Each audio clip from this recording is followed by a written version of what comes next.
and the crook. Well, actually...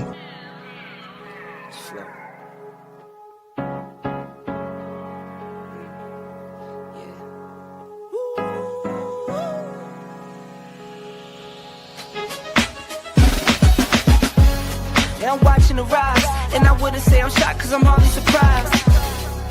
This one's for the ride, this one's for who knew I'd make it, just needed some time. This one's for my wife, could've left 1,000 times just so by my side. This one's for the grind, I knew it would happen, just had the strength in my mind. It's the Travel OG, and welcome to the Black Manosphere Conclave 5.0!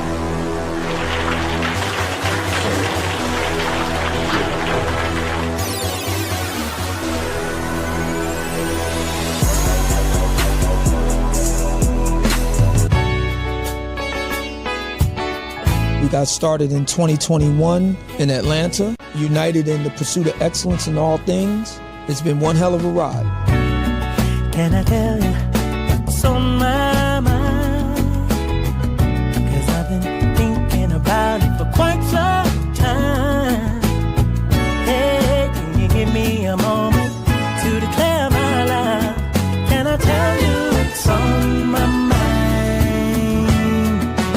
We're now focusing more on opportunities for men, in particular passport bros. Guys who go abroad, they want to have a different lifestyle, they want to have a different achievement abroad. Oh yeah, there's without a doubt the narrative has changed for us greatly.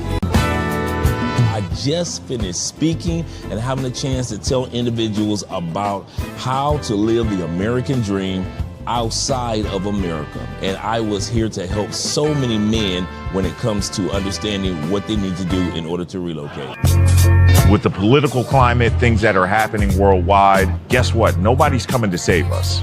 So it is indicative that we all bound together, tighten up like a fist, and strike a mighty blow against everything that's fighting to stop us, man. It's nothing but good, positive people, good, positive energy with one goal in mind, and that is to make money, get the hell out the Matrix, and enjoy your life. You dig? So shout out to all of y'all. Theme music! Yo, what's going on, y'all? This is your man Marcus A. Brown, and I'm here to tell y'all that I just got done with my first consultation with the brother Andre of Love Crossing Borders. I just wanted to give him his praises. I need y'all to do two things if you haven't already. If you haven't, subscribe to his YouTube channel, Love Crossing Borders. Also, if you are going to Colombia, if you're thinking of going anywhere, traveling internationally, please consider booking a consultation with the OG Andre of Love Crossing Borders. You will not be disappointed. And y'all, get in tune with him if you haven't already. Tell him MAB sent you. Peace. Where are all the black men? And I'm not talking about the scammers, the drug dealers, the robbers, and the crooks. Well, actually, they are here with Andre on Andre and Andre's Love Crossing Borders. Yes, sir. We got a great show tonight. Tonight, we're going to have our brother Ronin Travelers. Hopefully, we have another special guest up here sharing what it's like. Let me get the cologne out of the way. Sharing what it's like to live in the Philippines. A lot of you guys have had questions about Southeast Asia, and we always have Richie Mack to tell us about zooming to Thailand and Chocolate Man there. And you also have our brother Aaron from the Passport Bro website and the Passport Bro movement and the Passport Bro app. Make sure you download the Passport Bro app. He's there in the Philippines, happily married with his first child. I mean, in Thailand, happily married with his first child, but nobody really gives the Philippines love when it comes to sharing step-by-step information for those that might be interested in relocating to the Philippines. So that's what tonight's topic is all about. For all of those that are interested in hearing what it's like after Ronin's first year of being in the Philippines, and also what would happen or what should you do if you pass away in another country. Many, from Charles Tyler to others, including myself, may end up passing away in other countries. What steps do you need to take before you pass on? Now, this is not going to be a somber bit of information. This is great information that we're sharing to prepare all of us who are not just vacationing in other countries, but we're relocating to other countries. So tonight's episode is dedicated to all you relocators out there. Shout out to all you guys that are here. Let's get ready with the shout out before our guest comes on. Yes, sir. And thank you guys for supporting by way of PayPal, Cash App, and Super Chats tonight. Appreciate you guys. Our brother Ahmad Miller comes in numero uno with the salute. Shout out to you, brother. Glad to see that you're here. And Simple Logic is in the building, greeting everyone from Chester, VA. From Chester, VA. Glad that you're here. And we got Ronan already in the building. He says this salute. He's going to be up here with me in a moment. So be ready to ask questions about the Philippines, get questions answered. He's got a lot of great information that's already ready for us on a slideshow. And then even at the end, I got a slight 10-minute video that I want to hear Ronan's opinions about as well when it comes to the ladies in the Philippines. So shout out to all you guys that are here tonight. We're going to have a good time on a Friday night. Shout out to David Dice of the Dice family. Cologne of the evening. Since I would be on the island of the Philippines, what cologne would I be wearing? I will be wearing a cologne that smells like a pina colada, which is Creed's Virgin Island water. You can tell I put a dent off in that every time we go on vacation. Anywhere near a beach, I'm going to have the coconut smell of Creed's Virgin Island water. Now, it doesn't smell like when you suntan lotion. It literally smells like pina colada. So shout out to you guys with cologne of the evening. And shout out to Johnny being here as well. Glad that you're here. And shout out once again to our brother. Salute to you. Salute to you. Yes, sir. Salutations to all. And Tevin King is in the building. Tevin says, greetings, Andre and Andre, and salutations to everyone in the chat. Please, as always, smash that like button on your way in. Thank you. Yes, sir, gentlemen. Make sure you do that. We like you. We really do. Make sure that you click the button and like us too. Yes, sir. Let me scroll down. Kenny People is in the building. Kenny says this. He said, good evening, Andre. He said, and this one will likely be on Patreon. Yes, it is. I'm going to break it down. Actually, tomorrow is the day that I'm going to be spending most of my day revamping Patreon. So a lot of videos that we've been going over the last few weeks on how to get your Venezuelan visa, that's going to go on the Patreon. The real estate video, that interview that we did with Paola, shout out to her. And I'm going to be breaking that down into segments. So you don't, each one of them, I'm not going to have it into a 4-hour segment. I'm going to break those down into the most important parts into 20-minute segments. So tomorrow is going to be my day dedicated to just updating all the information that's needed in the Patreon. Some of you guys are new members to the Patreon. So I'm going to make sure that you get into the WhatsApp group. And I'm going to do a new newsletter that's going out in the next couple of weeks in regards to online jobs. You guys already know that every year I do a online job update for jobs that you can get from around the world. So if you don't want to do a job in the United States online, don't worry. There's a lot of companies out there. Thank you, babe.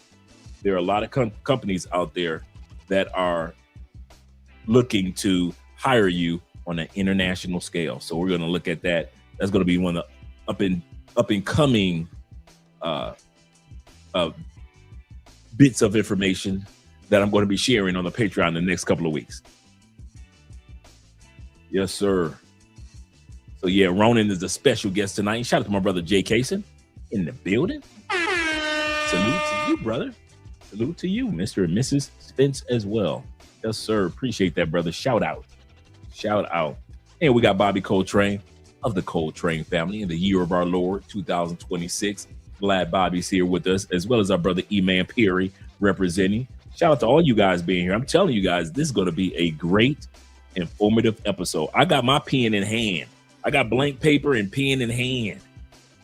I already told y'all my number 2 spot. If I had not met Andrea in Colombia, or if I had not come to Colombia at all, I would have gone to the Philippines. Remember, I said my second girlfriend was from the Philippines. You okay, babe? Oh, the window? Okay. All right. All right. Oh, I see what you were doing. You were closing the door. Okay. In our apartment, the whole wall slides. So when you're sliding it back, sometimes it makes a loud, every once in a while, it makes a loud sound. It depending on how far you close the door back, but she was closing the doors. Okay, cool.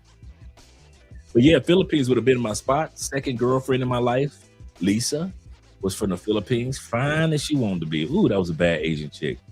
She was the one that turned me on to Asian women. I thought she was a sister. That's the crazy part.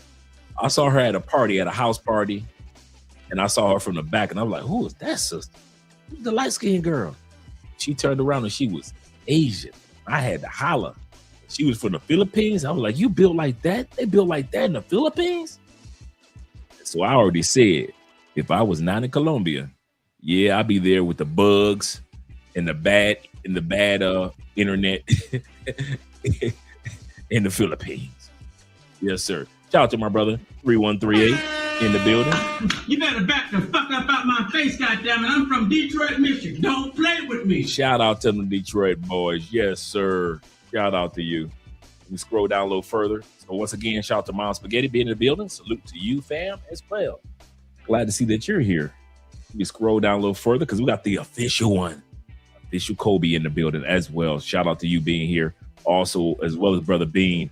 He said, hello, Dre. He said, how you feeling on this Friday? I am feeling great, man. I'm excited. Y'all see, I got as if I'm a tourist looking to become an expat in the Philippines. Y'all see, I'm looking like a tourist tonight. If I was in the Philippines visiting with Andrea, this is one of my shirts that I will rock. With my touristy apparel.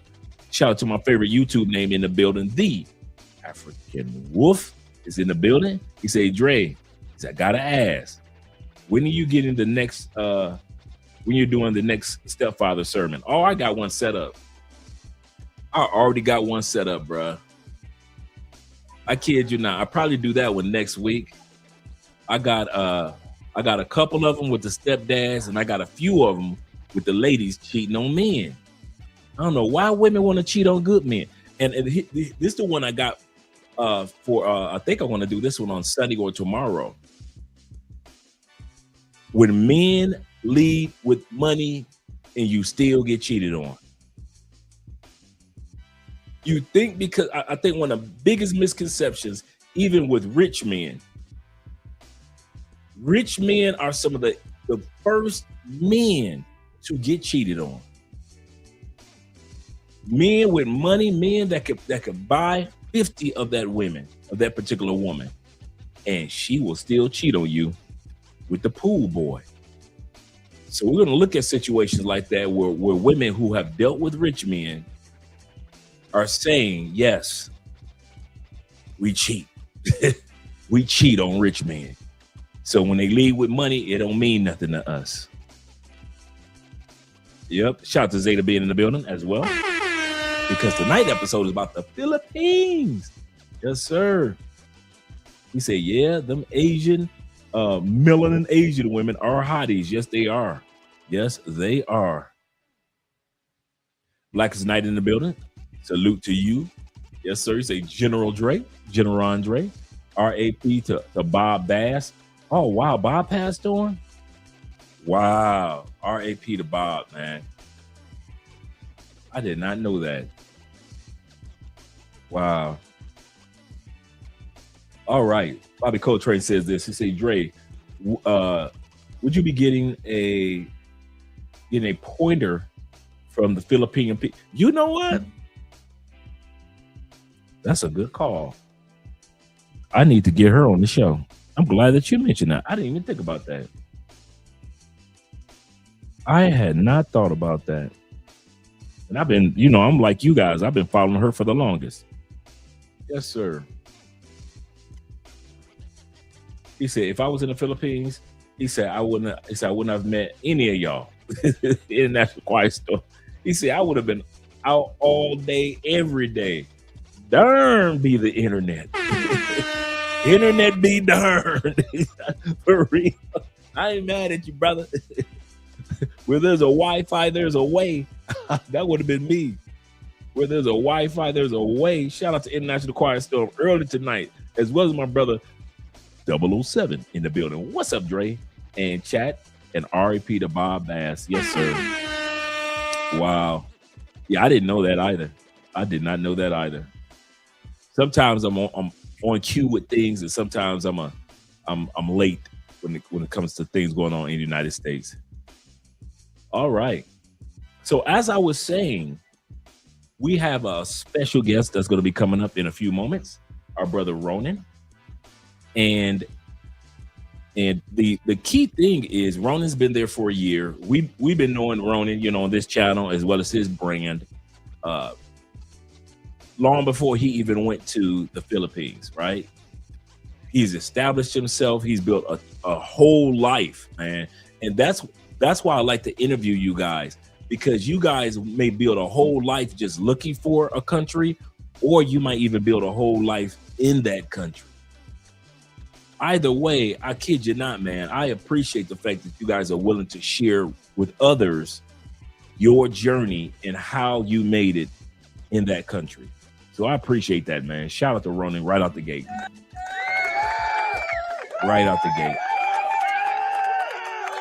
Yes, sir. So any questions you guys have about the Philippines, you guys could definitely ask Ronan. Let's scroll down here. And whenever you're ready, Ronan, we're ready for you. Let me scroll here. He said, Drake, I got to interview More to Life too. He's one of the OGs. I still watch him, man. Cool brother. Him and his wife been married for a hot minute.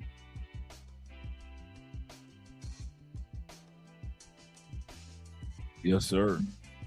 Yes, sir. One thing that we're doing this year, we are trying to interview as many people as what? I got family in the building. Shout out to our brother Victor Ash, man. Ohio players, Florida players. Appreciate you being here with the $20 loves, man. You're going to like this episode, Vic. You're going to like this episode. Hope everything's going great with you and the fam, man. I've been so busy, Vic. I ain't even lie. I can't even come with a lie why I haven't. Man, you know, we talk all the time. I've been so busy lately, man, getting everything back on track. So I appreciate you, brother. I really do. And I'm glad that you're here. International Quiet Storm says this. He say, Ash pops out like the Grim Reaper. I know, right? That's how Victor do. He came from out of nowhere. That is not a lie. Oh, that's a good one. Like the Grim Reaper from out of nowhere, just tap you on your shoulder. Come on, let's go. It's time to go. Poor Man 313 says this. He say 10 or 15 years. J Black of. Oh, let me check it out. You see, I'm writing down J Black Filipino. Okay, cool.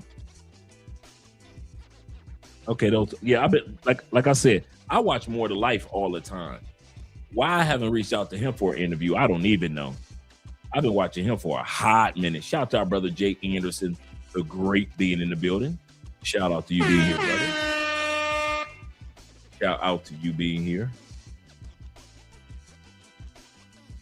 Glad to see you guys here, every one of you. He said also, Dre, you gotta bring Marcus from Love. Yes, sir. That's my dude and his wife. I talk to him all the time too.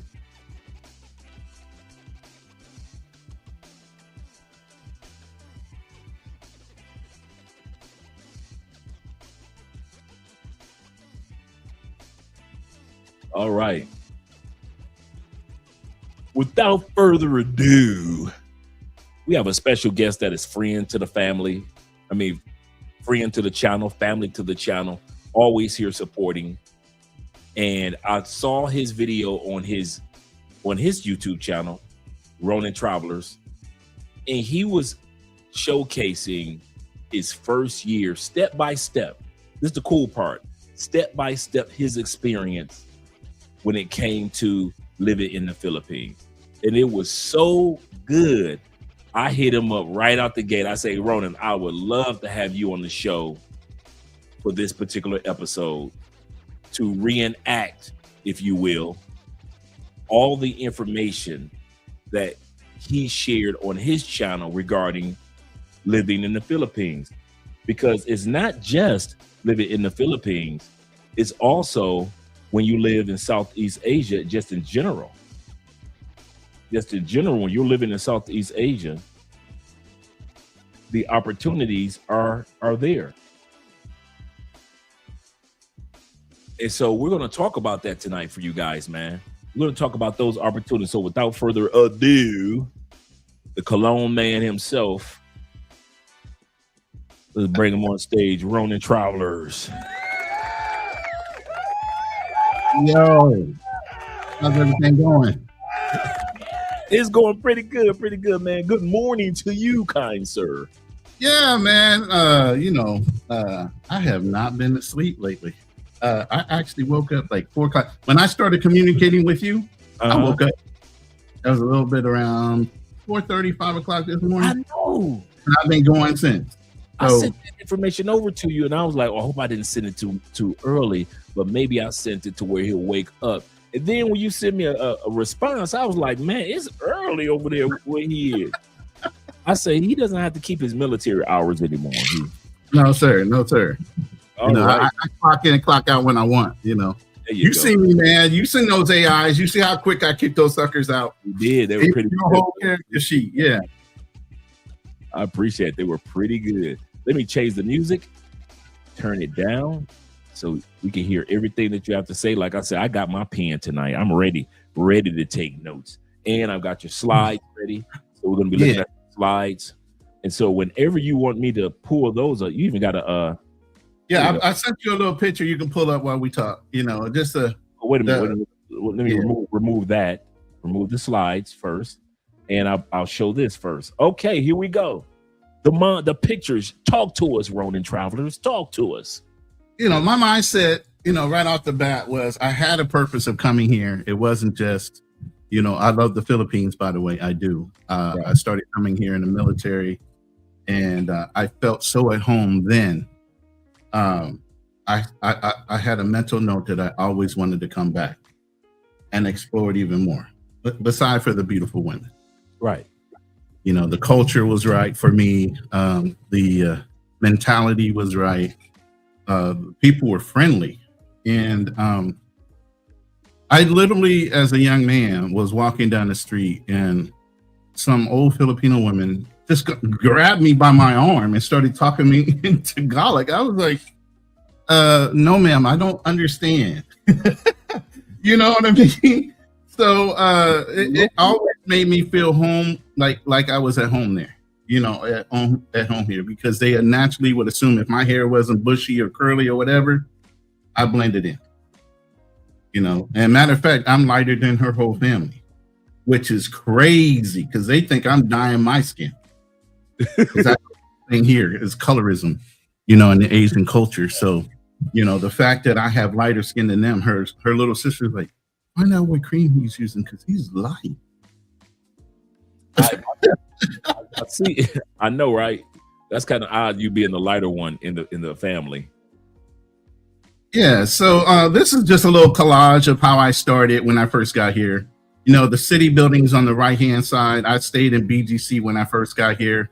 That luggage represents my whole life. Now let's talk for a second. Let's take it slow. Reason why is I invited my cousin Michael, who's extremely interested in the Philippines. I mean, he's been studying the language, and he's been getting tutors, and just really interested in the Philippines after he retires in a few years. And his youngest, gets a little older. But I know Mike wants to visit even before he retires. And so I really wanted him to be here. Shout out to my cousin Michael in the building.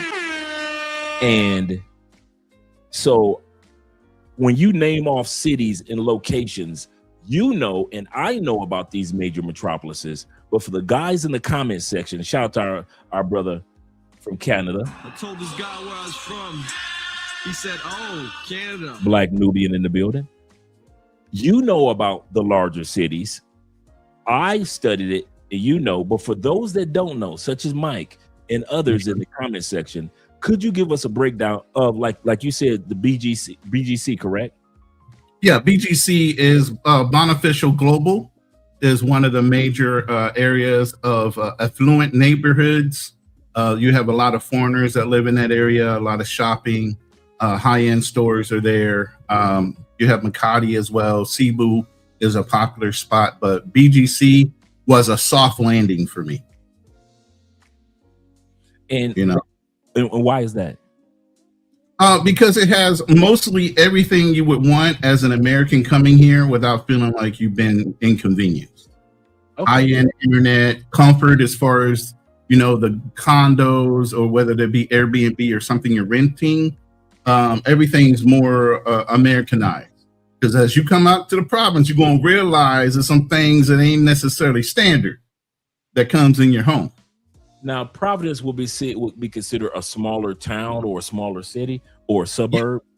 Yeah, province would be like a country, rural area, or like a suburb, but it's, I would say, more country than suburb. So even though you find a nice home like you have, and we're going to go over your home and a nice vehicle, you can find these type of homes in the provinces. Yes, absolutely, not a problem. Okay, all right.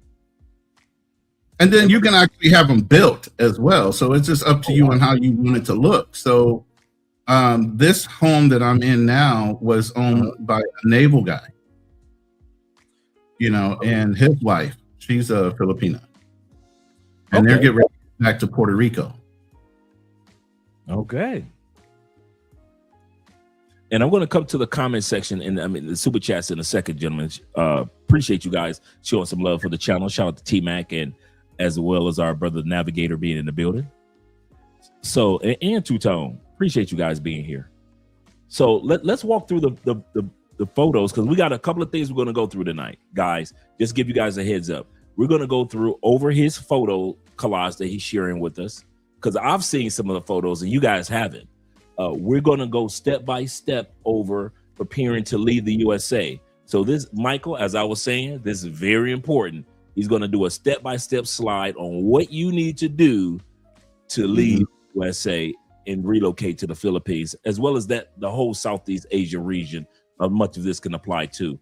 Then third, we're going to continue on with what should you do, and let me know if I'm correct, before you die in a foreign country, or if you plan on dying in a foreign. How'd you word that?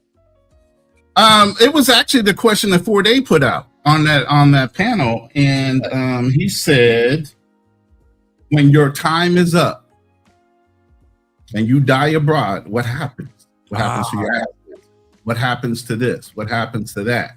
And are you set up for that to happen and transition easier to the person you wish it to go to? But like you saw how many slides that is. That's 17. So let's get through the first part and see if you want to do a second, or we're going to soldier through 17 slides of information. You know what I mean? That's true. That's true. In all sincerity, because a lot of us plan on passing on and we're going to be in other countries. I have no plans. Let's be honest, guys. Andre Spence has no plans on passing on in the United States. If I pass on in the States, me and God got to have a long conversation. I need me a quick 2-day resurrection, get me out the States, and then I can go ahead and pass on. Nothing against the States, but I know that I've decided that the rest of the ending part of my life is just to visit the United States, you know, to visit family, friends, colleagues, but my real life is abroad. And so anything that's going to happen 9 times out of 10, Ronan is correct. What are we going to do? Are we prepared for that? Now, me and Andrea have fire drills. You know how they used to have fire drills in school? We have fire drills like, okay, I passed on, bam. What do you need to do? Okay, what's the next step? Okay, the insurance companies, bam. Okay, what about the Social Security? Okay, what about my investments? Okay, what about this? What about that? And we do the same thing in regards to things that she has on the financial level What happens if she passes on? What do I need to do? So this is very important, guys. So we're going to talk about the Philippines, but we're going to also talk about what you should do if you plan on living abroad and you pass on. Are you prepared for that? Do you have your insurance? Do you have beneficiaries? How is this set up? Do you want to get your body shipped back to the States? Me, I know better than that. Don't be shipping my body back to the States. Do not do that one. I think we're in the same agreement. Just burn me wherever I am and throw me. Cremation and put my ashes in the ocean so I can just travel for the rest of time. Yeah, seriously. Okay, let me let you speak in regards to, because I think I see luggage when you first got here. I see some equipment that you have. I see your lovely lady and the family. So let you walk through all your photos. Then we'll get to the super chats, guys. Right. So this is just a collage of just how initially this started off. I didn't run out to the province because a lot of when I landed, a lot of guys on my channel was like, "Hey, did you go see your lady yet?" No.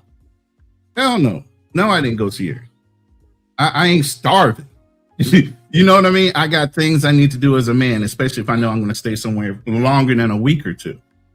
You know, right there in Manila, where I landed in BGC, was not too far away from the U.S. Embassy, which is also the VA clinic. So being a veteran at 100% service connection, I wanted to reestablish my health. One of the reasons you travel is what? Your health, right?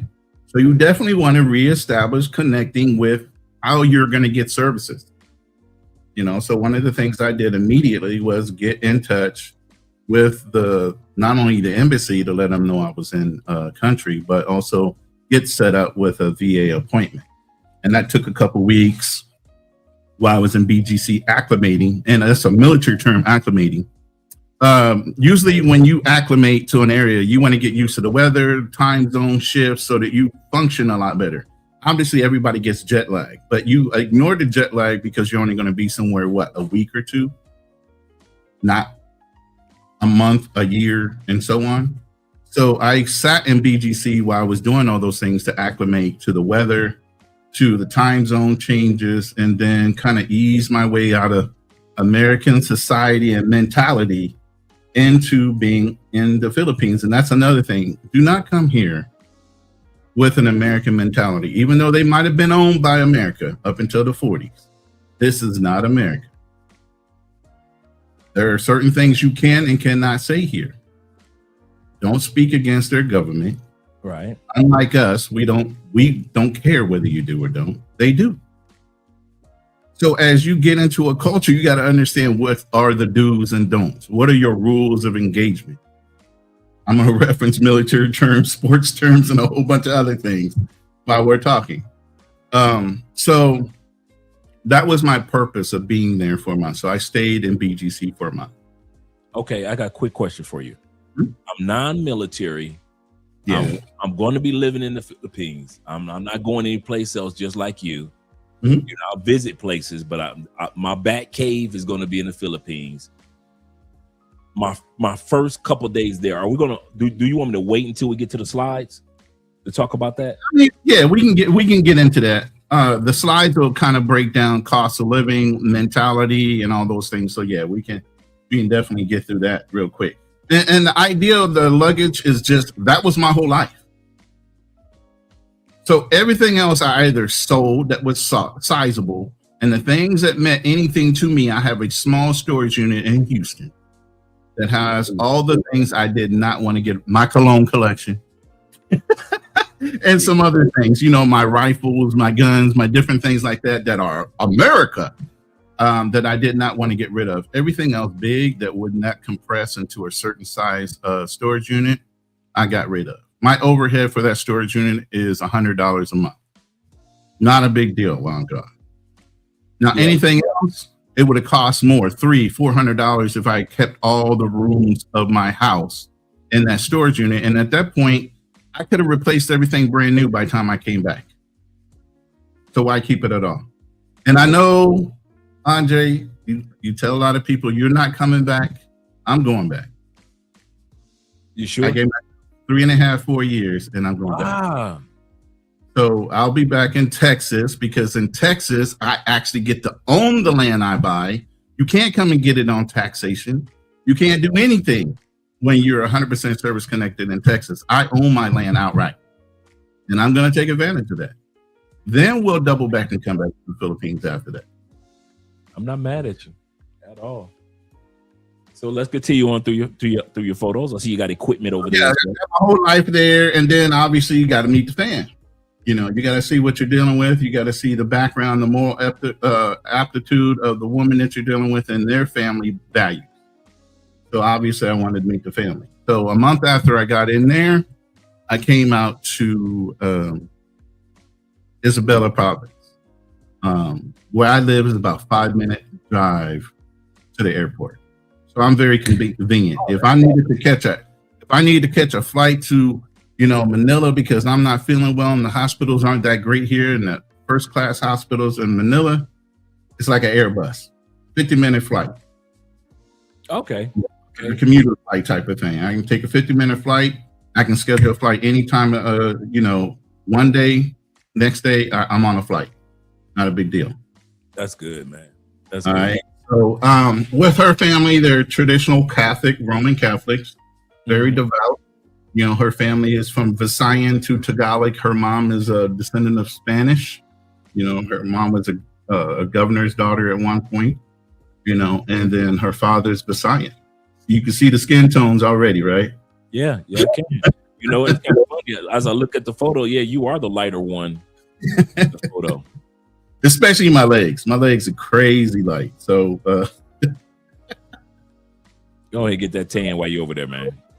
And so, we started to stay at a Airbnb here. And obviously my first 30 days is also a temperature gauge. I'm vetting the whole time I'm here. Now, for a lot of years, and this is a year and a half coming, while I was in America, everybody's like, oh, what's going on with your AI girlfriend?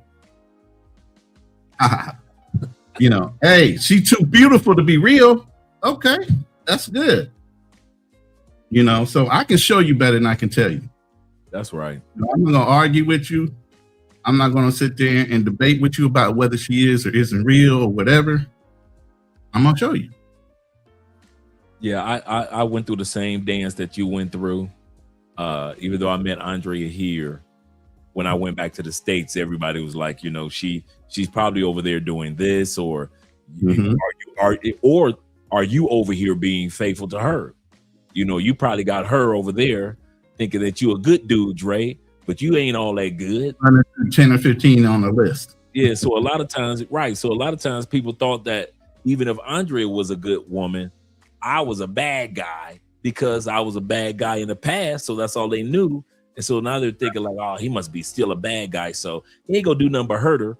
That's what they thought. He's just gonna be another foreign American going over there, using those women, and then coming back bragging about it. That's what guys thought that I was gonna be. But once they start realizing that I was serious about relocating and it had very little to do with just Andrea, then they started to realize, okay, it's all about getting out the US for Andre and as well as seeing the world, enjoying life outside the world, the peace that you have outside the world, the medical benefits, like you were talking about, all the medical benefits and health benefits, the healthier foods that are outside the world. Those things they started to realize, okay, Andre is for real. And I can agree with what you're saying as well. When people don't understand and they make assumptions about us because they haven't experienced it before. Yeah, absolutely. Yeah, and that's the biggest thing is there's a lot of assumptions from people that have nightmare stories on this situation and that situation and that bad Colombiana and that bad Filipina. Everybody got nightmare stories. Believe me, bro. Coming out of the military, we seen way too many dudes marry the bar girl, go for 2 to 3 years, bring her back to America, have kids, and she's right out the door. Been there, done that. I've seen it all. You're not telling me nothing I don't already know. I'm going through this with my eyes wide open, with experience, not with ignorance. So I know the signs and the things to look for. You get what I mean? Yes, sir. Yes, sir. Let's get to these super chats, and then we're going to get to the slides. Okay. All right. David Dice says this. He said, listen, he said, I love and respect these two quality gentlemen who I look up to, even though Andre is a Raiders fan. Yes, sir. Is a Raider fan. And Ronan, hey, we keep it in the AFC West over here. We keep it in the AFC West. He said he's a light-skinned Chiefs fan. He said, brother from another. I know that's right. He said, I love these brothers. Shout out to you, brother. Shout out to David Dice of the Dice family. And International Quiet Thing Storm. is, we're only a couple days away on our birthdays as well. And your day is, I'm October 13th. No, I'm October 3rd. I'm 13th. You're the 3rd. And my cousin Michael that's watching, he's the 11th. Wow. October 11th. So Yeah. shout out to the Libras in the building. International Quiet Storm says this. He says, Ronan, besides the popular cities, this like Manila and Cebu, he said, what are some of the hidden gems that a lot of people don't talk about, but great to visit / live in the Philippines? Iloilo, Boracay, Palawan. So many different islands with great beaches, super crystal clear, like turquoise blue waters. They have one of the largest underground lake systems in the world here, freshwater. They have tunnels, and you're actually riding a boat through them, and all these other things. So, there's so many hidden gems. This is a island Pelicos, or however you say it.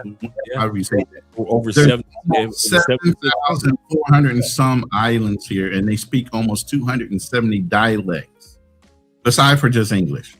My lady speaks 5 languages. There we go. There we Right go. off the rip. I'm struggling 2 and 3.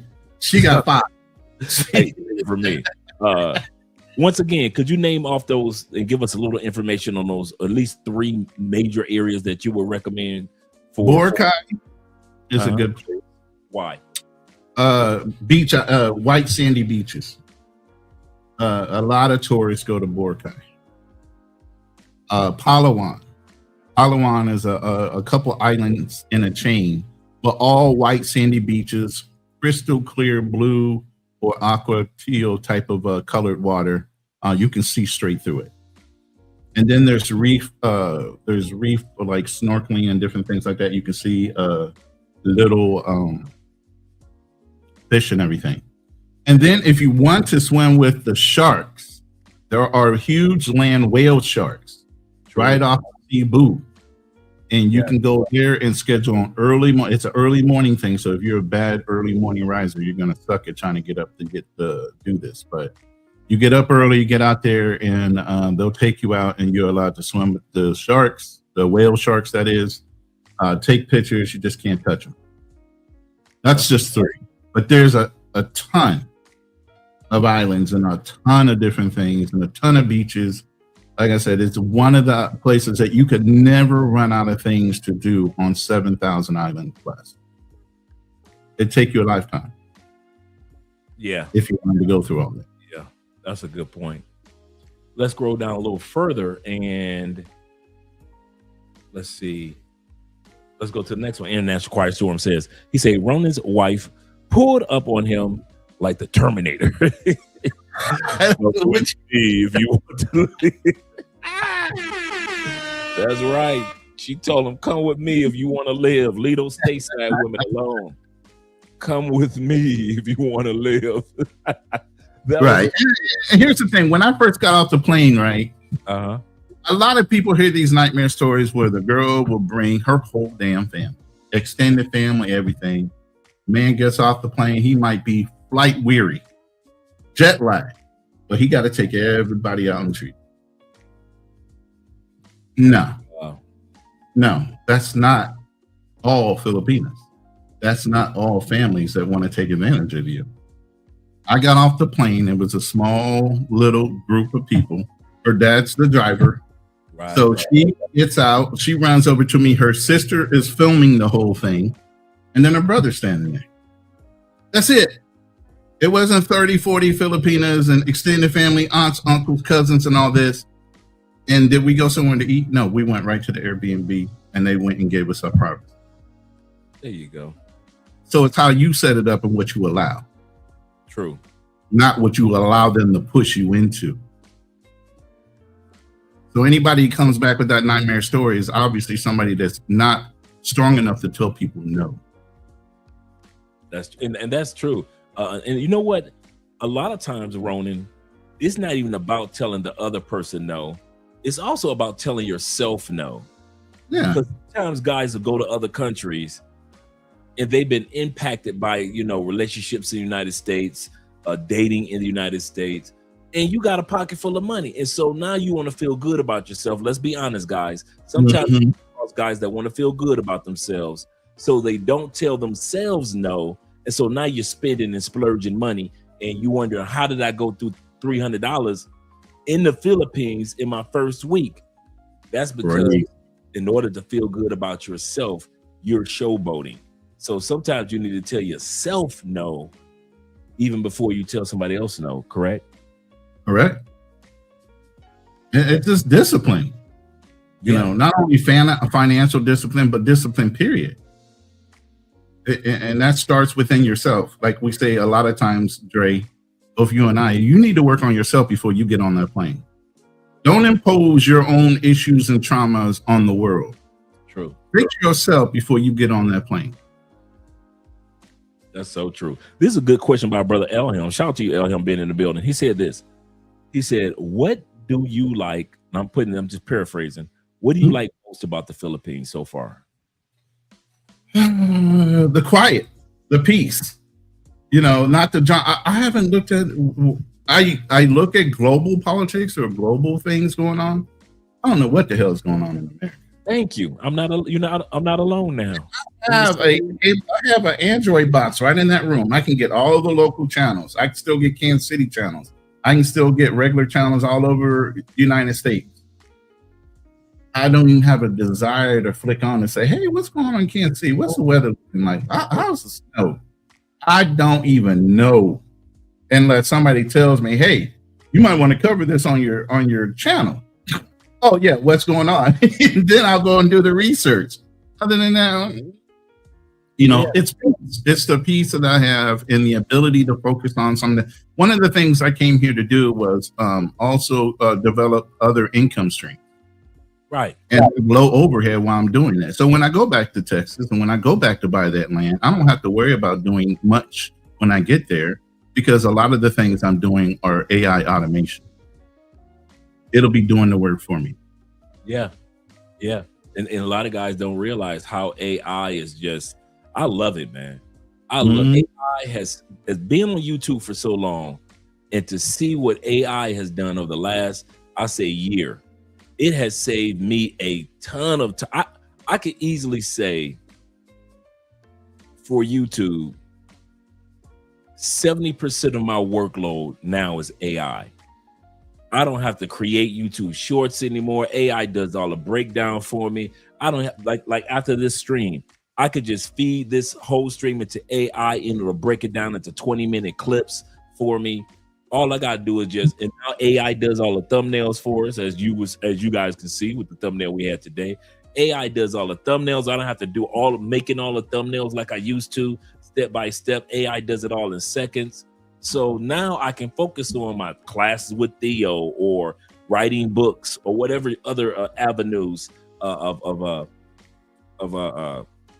expat life that I want to share with individuals. I can do that. I can focus on the consultations. I can focus on meeting you guys when you come to town, because AI, you're right. This is the time to. AI helps you with everything, man. It is crazy how many streams of revenue that you can create now, and you don't have to put as much into it in regards to time. Yeah. And I've always been a big proponent to making my life easy, not harder.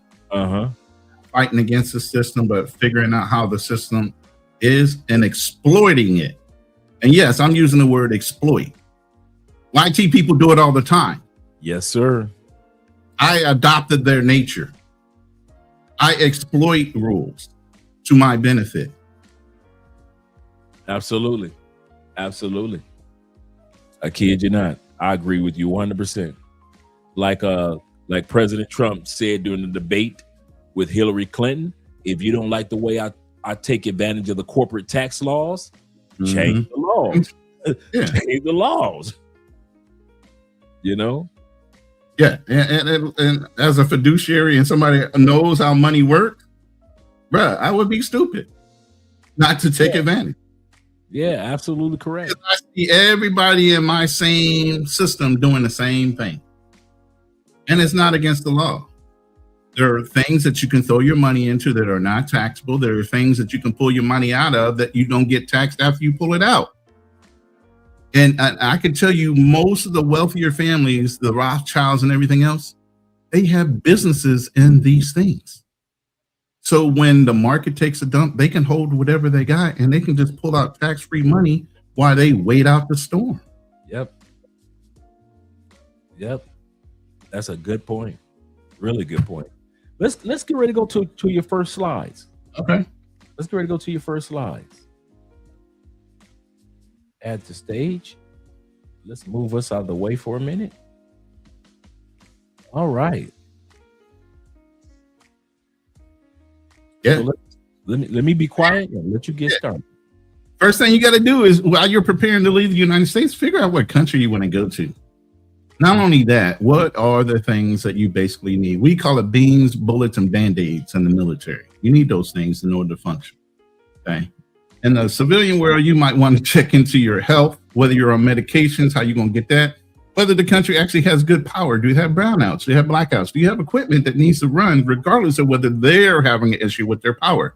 I have a CPAP machine. Obviously, if I need to breathe at night so I don't stop breathing, right, I need to plug that up. So I need to have a separate power source outside of whatever the issues are of the local country. So there are certain things you can prep for ahead of time if you know where you're going and why. You know, your electronics. Obviously, some countries don't run on 110, 115 volt. They run 220. They will blow your equipment up if you don't have converters. Okay, so you got to look at converters. You got to look at different things. And then again, it's your budget and the country, the morals, the ethics, the things you're looking for. You got to have a budget. Don't come in here carte blanche and not have a fixed idea how much you want to spend a month. What's the point? Aren't you going to another country to actually put money up, save it, put it off to the side, invest in other things? You shouldn't be spending as much as you do in America, somewhere abroad where you have geo arbitrage and you can take advantage of your dollar. What is geo arbitrage, if you don't mind sharing? Geo arbitrage is what most passport bros and anybody that travels does. Indirectly or directly, they are basically playing the value of the American dollar against the global economy. Okay, so if you're in Thailand, if you're in Colombia, you know what your exchange rate for those pesos or those Thai bahts are. Okay, and if you're up and the cost of living is low there, you're doing what? You're benefiting.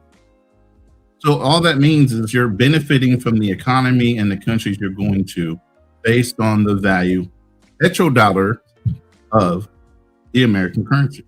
True. Here we go. All right, let's go to number one. Choosing the right country. Again, like I said, why are you choosing that country? Is it because you want a big button smile, or because it's going to bring you peace? It has pastimes that you are going to love to do beside for maybe that big button smile that you might be wanting to go to or are popular in that area. Please have another reason to go into that country than for a lady. Have some personal interests, some goals that you want to achieve, whether it be personal goals to yourself that you can achieve without having to go outside, which you could do anywhere globally, but at least you're applying yourself because you're in a point of you're saving money, so you have less stress on your head. So you can focus on those things. A lot of people say, what's the phrase now? Well, you go dormant for a while. What do they call that? Right? Monk mode. Monk mode. Yeah. They tell y'all to go monk mode in America. Why would you do that? You're still spending a lot of money. Go monk mode somewhere else. Come back to America when you get your shit back together, if you even choose to come back to America by the time you get your shit together. Good point.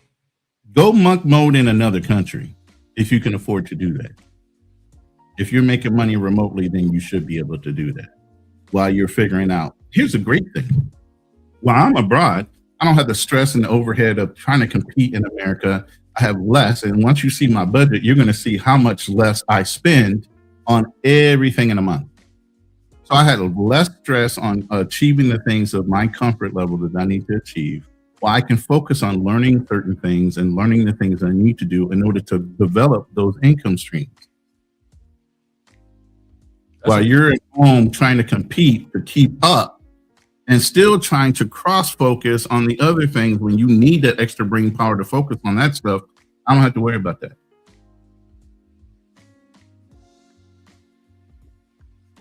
I couldn't have said it any better. I'm living an example of it, so I know exactly what you're talking about. Right. So you're leveraging cost of living. You're looking at safety, the language barrier, visa options. I can stay in the Philippines without actually having to leave for up to 3 years. I just have to renew my visa on a monthly, 2-month, or 6-month basis. Okay. I don't have to leave and play the border run game. Now, let me ask you this. Let's not go too fast on the visa part, because some guys. I'm not even. I just briefly touched that. I'm not even going to dig into that even because there's so many variables on visas, and it's very accommodating to Americans here. That's because they were priorly run by the Americans, so they have a mutual love and hate for each other. Okay. So it's a little smoother, a little easier than exactly the border runs that quite often you have to do with other countries. Okay, cool. Mm-hmm. Then again, like I said, with your health, you're looking at medical, you're looking at pharmacies, you're looking at different things that you're going to go without if you go to a certain country. We want to look that those things are available. And then obviously climate, safety. Those things are things you need to look at. How safe are you? You know, number 2 is health and medication. Again, I came out of the health and insurance and financial industry. I'm always going to harp on, don't leave somewhere to go somewhere worse and put yourself in jeopardy. Right. Be benefiting from these moves, not hurting yourself from them. So like I told you I did, I established my medical care right off the bat before I even came out to the province. I'm going to be here for a long time. It's not a freaking sprint. It's a marathon. Take your time, pace yourself. It's still going to be there tomorrow. You took this time to get there. Taking 30 days to establish yourself somewhere, acclimate, figure out whether you do or don't like something before you settle in. That's just good common sense. That's being logical, not emotional. Be purposeful when you do things like this.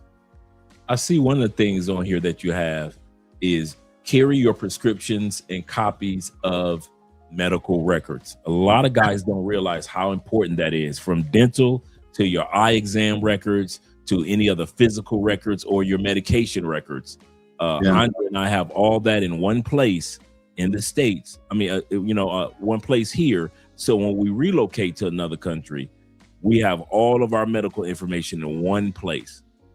That's awesome. And I'm going to suggest one more thing that most military guys already have, especially they did prior service. Get it digitally.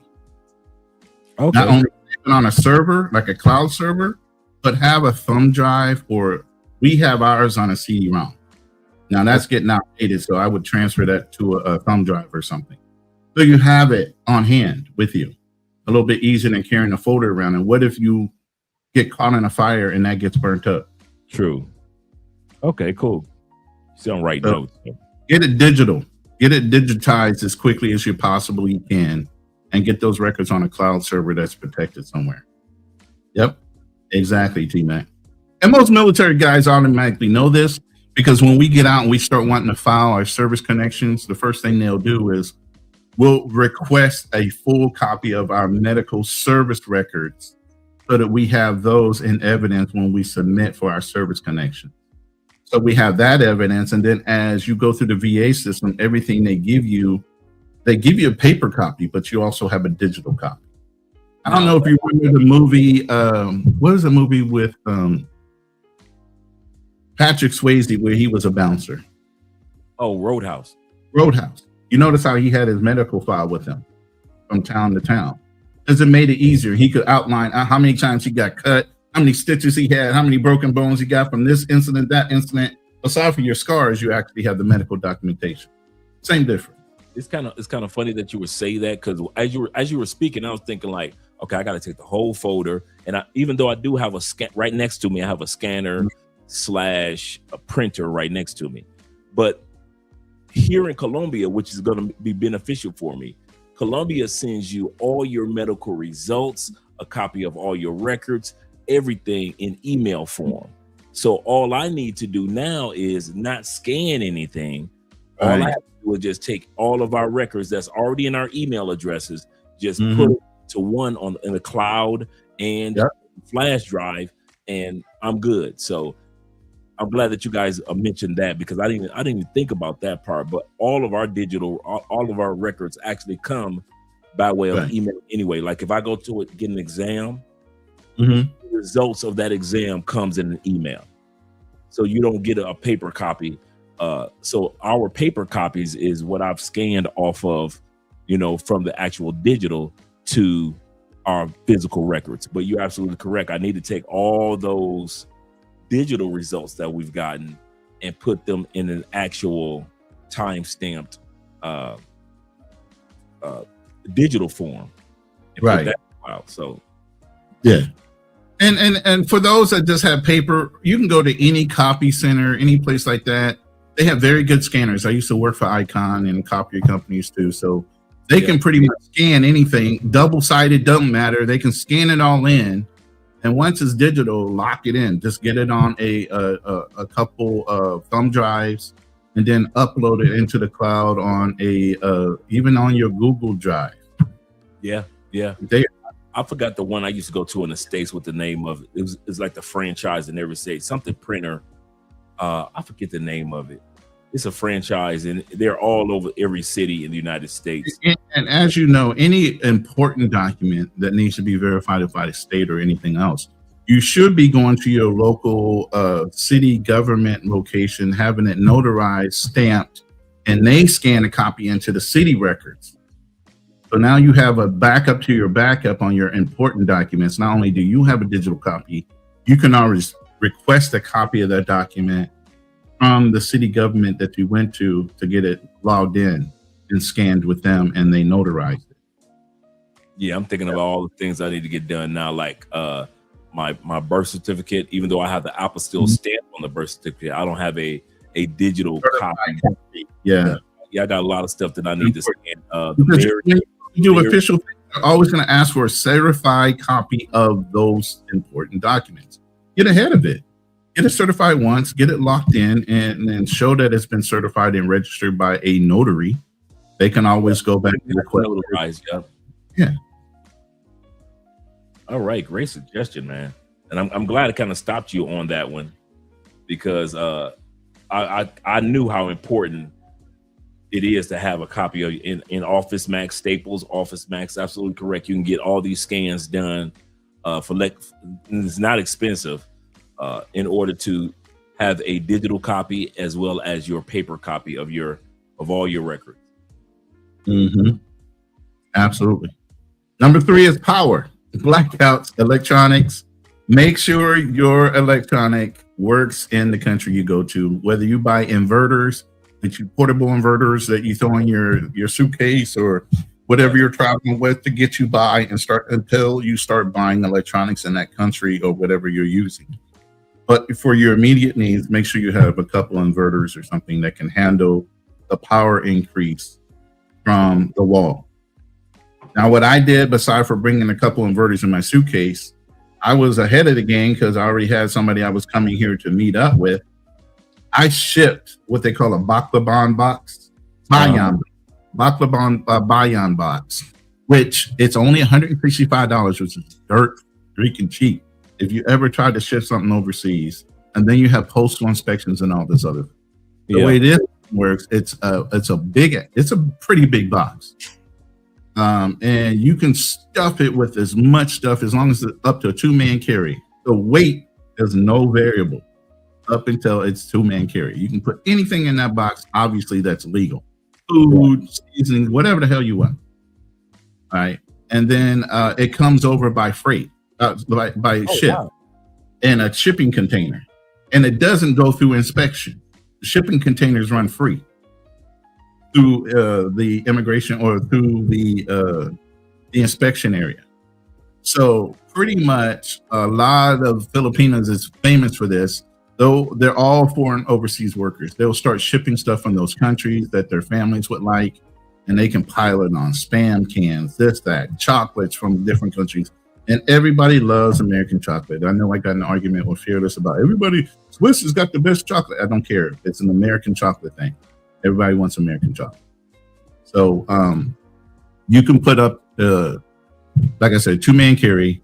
I shipped over here a small portable generator. Matter of fact, I still have it right here. I shipped this little thing over here. Oh, wow. This, okay. And it's solar generated. So I even sent over a couple of solar flat panels that I can regenerate the power on if the power is still out after it runs down. So I shipped that over with some solar panels and some other things I needed for my personal, right along with things for the family or whatever. And I shipped that over 2 months before I got on the plane. Good idea. Real good idea. Up to 3 months, sometimes 4 months, depending on how far the ship has got to go for your container to get to that country. Then they unpack the container and get it out to your province or wherever you have the address to. So I preempted a shipment before I even got on the plane of things I wanted to have here, knowing what I was preparing myself for. And that was already on its way before I got on the plane. All right. I got a quick question for you. Are the adapters or the plug systems in the Philippines just like the system in the United States? They're flat. You know how they have that one end that's a little fatter than the other? No, they're all straight, flat plug-ins, or they have the 2 little dots and they plug in that way. I know exactly what you're talking about. And the reason why I asked that, because I pulled out our portable adapter that we use when we go to Europe, when we go to different countries, that even some islands that have European style adapters that we've gone to, such as the when we went to Curaçao, the island off the coast of Venezuela. Because it's a Dutch island, their plug system is Dutch. So this one is every form of plug-in. This has the on the side, it has the where you could plug in your USB on the side. Then if I click this, it pulls out and you can see the American version that comes out just from clicking this button. If I click this button on this side, the European version pops out. Right. So I can either push this back in, and we, like I said, we've used it because when we were in Europe, we had to have this because you plug in on the back end, your American plug will go on the back right here. So back here, I plug in American, but into the socket in Europe, this would go into the socket. Right. Now be careful. Make sure it's an inverter, not just a converter from one plug to another. It needs to be able to take that higher voltage and convert it down to your voltage, not just a plug inverter, like just to change the plug type. Don't do that. We did that too. I agree with you. Yeah. I agree with 100%. And I made sure that this was able to invert at the same time. And so this right here is also part of Europe also.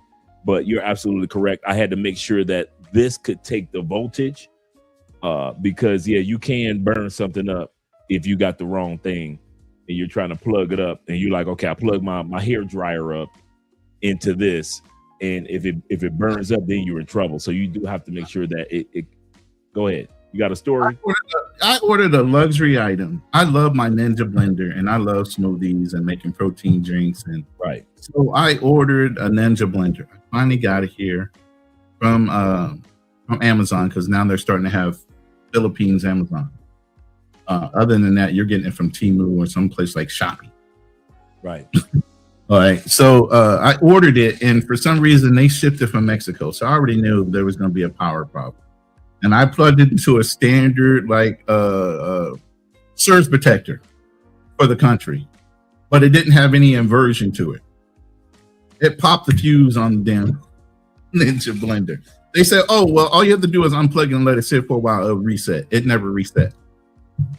Now, trying to get something shipped back in the Philippines, which means somebody has to come back and pick it up because they don't have a mail system. They only bring you stuff when you have stuff coming. We talked about this the other day. Yeah. So trying to get somebody to come back and get that so I get my refund to get something else. That was in January.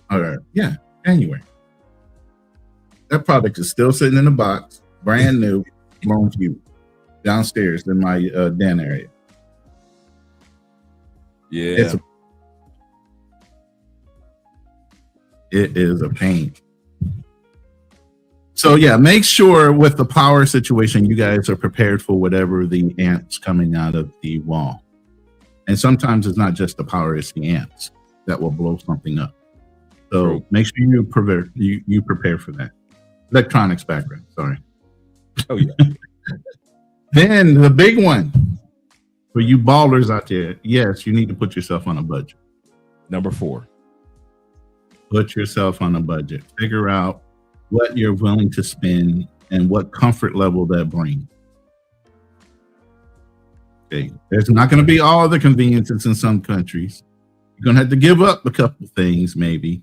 Or you can live like an American in another country and you just pay the equivalency of being in America. So then what is the point? It's not geo arbitrage, then it better be about peace. No, you definitely don't want to go to another country and still be paying American prices because you want to, not because the country is like that, because you decided to live that life like that. And now you're feeling overwhelmed economically because you decided to be a splurger every day. Fortunately, most of us who relocate to other countries, we don't think like that. We think we want geo arbitrage. We want to bang for our buck.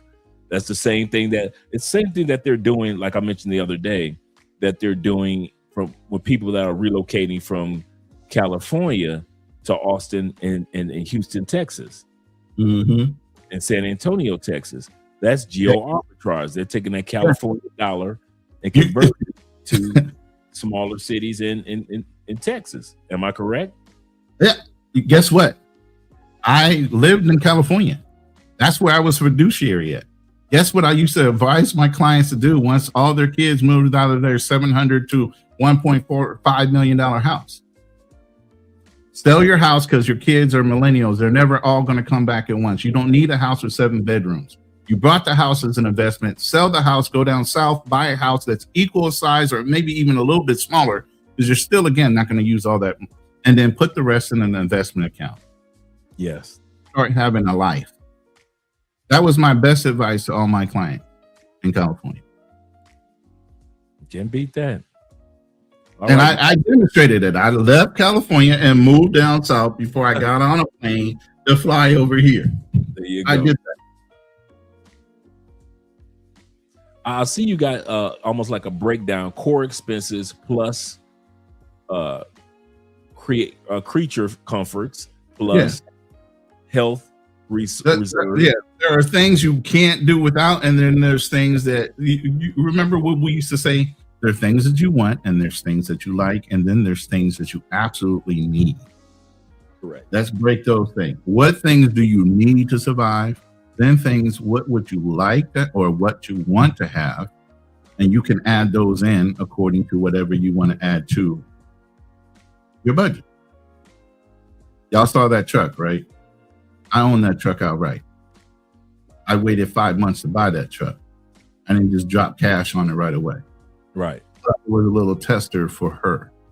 One of the things I tell everybody that listens, you should not be exposing anybody from any country to your level of income until they can handle it. How did you act when you first came into money? You didn't know how to be responsible, fiscally responsible with the money and the access you had. Yes, you made it, and yes, you could replace it. But you don't ever put somebody in that situation, leading with your wallet, to where you expose them to that kind of income immediately. There's no gratitude, one, and there's no respect or appreciation for it, two. Because they think now the egg just grows on trees where you come from. True. That's so true. You have to work hard for it, even though you did. It took you years to get there.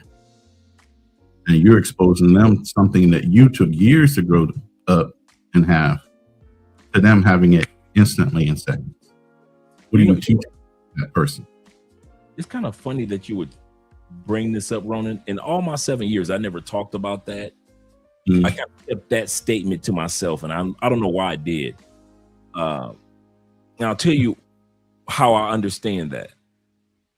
I never told you guys, I have been so appreciative of Andrea being an accountant slash bookkeeper. Yeah.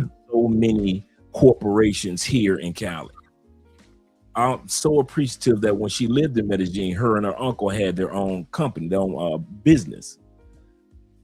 And she's used to moving and maneuvering large sums of money for businesses around the country. So when it came to us, it was just second nature. It was just like Andrea does all our tax work. She's been doing tax work for years for businesses. So when it comes to us, it's nothing. I don't think about who's going to do our taxes. It's her. So, but I'm gonna say something. Now that I laid that foundation, I was appreciative of the fact that she was I never said this before, that she was already used to large sums of money. Because a lot of them are not. Because a lot of women aren't ready for large sums of money that the average American would consider average. But to them, that's large. We're going to get to that tonight. Large. Yeah, you saw that slide, right? When it comes to the average income of a Philippine individual versus what you would just come with light money. A lot of people would consider light money. Yeah. And what you rank in the government or in the country. Yeah. Yeah, you're right about that one. I kind of kept close to the chest, but now that you talked about it, I have over the years. I was like, man, I'm glad my woman, is already accustomed to what I bring to the table, and even more than what I think we need to speak up on that a little bit more, just to let guys know, hey, you're used to that, and you learned how to be fiscally responsible, being around it for a long period of time, but the first time you came on money, you blew it. Everybody blows it because you don't know how to be responsible. They have to learn that responsibility too. True. And for those that don't think that Philippines got ACs, just look in the background. We see the AC back there too. 7 of them, bro. Every room got a damn split aircon. I know, right? Somebody was asking, how you deal with that heat? I think it was Kenneth or Kenny. Hey, that's how. There's split air cons in every room. There we go. All right, let's go to number. Yeah, we can go. And just before the flight, check out the passport. Make sure your documents are in order. See how long you can extend your visas. Make sure you got your eSIMs and everything ready to go. Your essential things that you're going to need. That they don't all have your. I'm 6'2", 285 pounds. They don't have Filipinas built like me. Certain things you want to bring or plan on shipping. True. Shoes, pants. Shoe size is a 14 at a minimum. Sometimes it could be cut to a 15. I'm not a small guy. I know that about myself. So I don't anticipate having somebody in the Philippines having my size in anything. I might get lucky every once in a while if I'm in one of those more international areas of shopping. But nah, I ship a lot of things, so I order them. That's what I do. I after all these years, I found maybe one Reebok store and one store that sells size 13 dress shoes. But other than that, I remember me and Andrea spent one afternoon just going from store to store to store trying to find some shoes, and we couldn't find nothing, bro. Not even knock. I have a hard time in America because most Americans only stock up to a 12, maybe 20. You might get lucky in certain stores and find a 13 or 14. Yep. You ain't gonna find that on normal. I usually have to special order in America, so there ain't no way I'm coming to the Philippines and finding something that size. Yeah, so those are the things. You're absolutely correct. Those are the things that you may want to consider shipping or bringing with you before you come over. At least find a reliable company that you know going to ship you good products, because we talked about with the dupes and getting fraud, counterfeit colognes and shit, you can get counterfeit clothes and dupes on that too. The last two are kind of important too, and it's learn a local area and daily routines. Get into a routine. Don't just come here and just veg out. You got to get into a routine every day. You have a routine back home, you need to get into a routine here, even if you work for yourself. Get up. I always tell you, I'm in the lab listening to you. I'm sitting in front of this computer working, learning AI, working on something that I have a concept for one of our shows or whatever. You know. So yeah, get into a daily routine.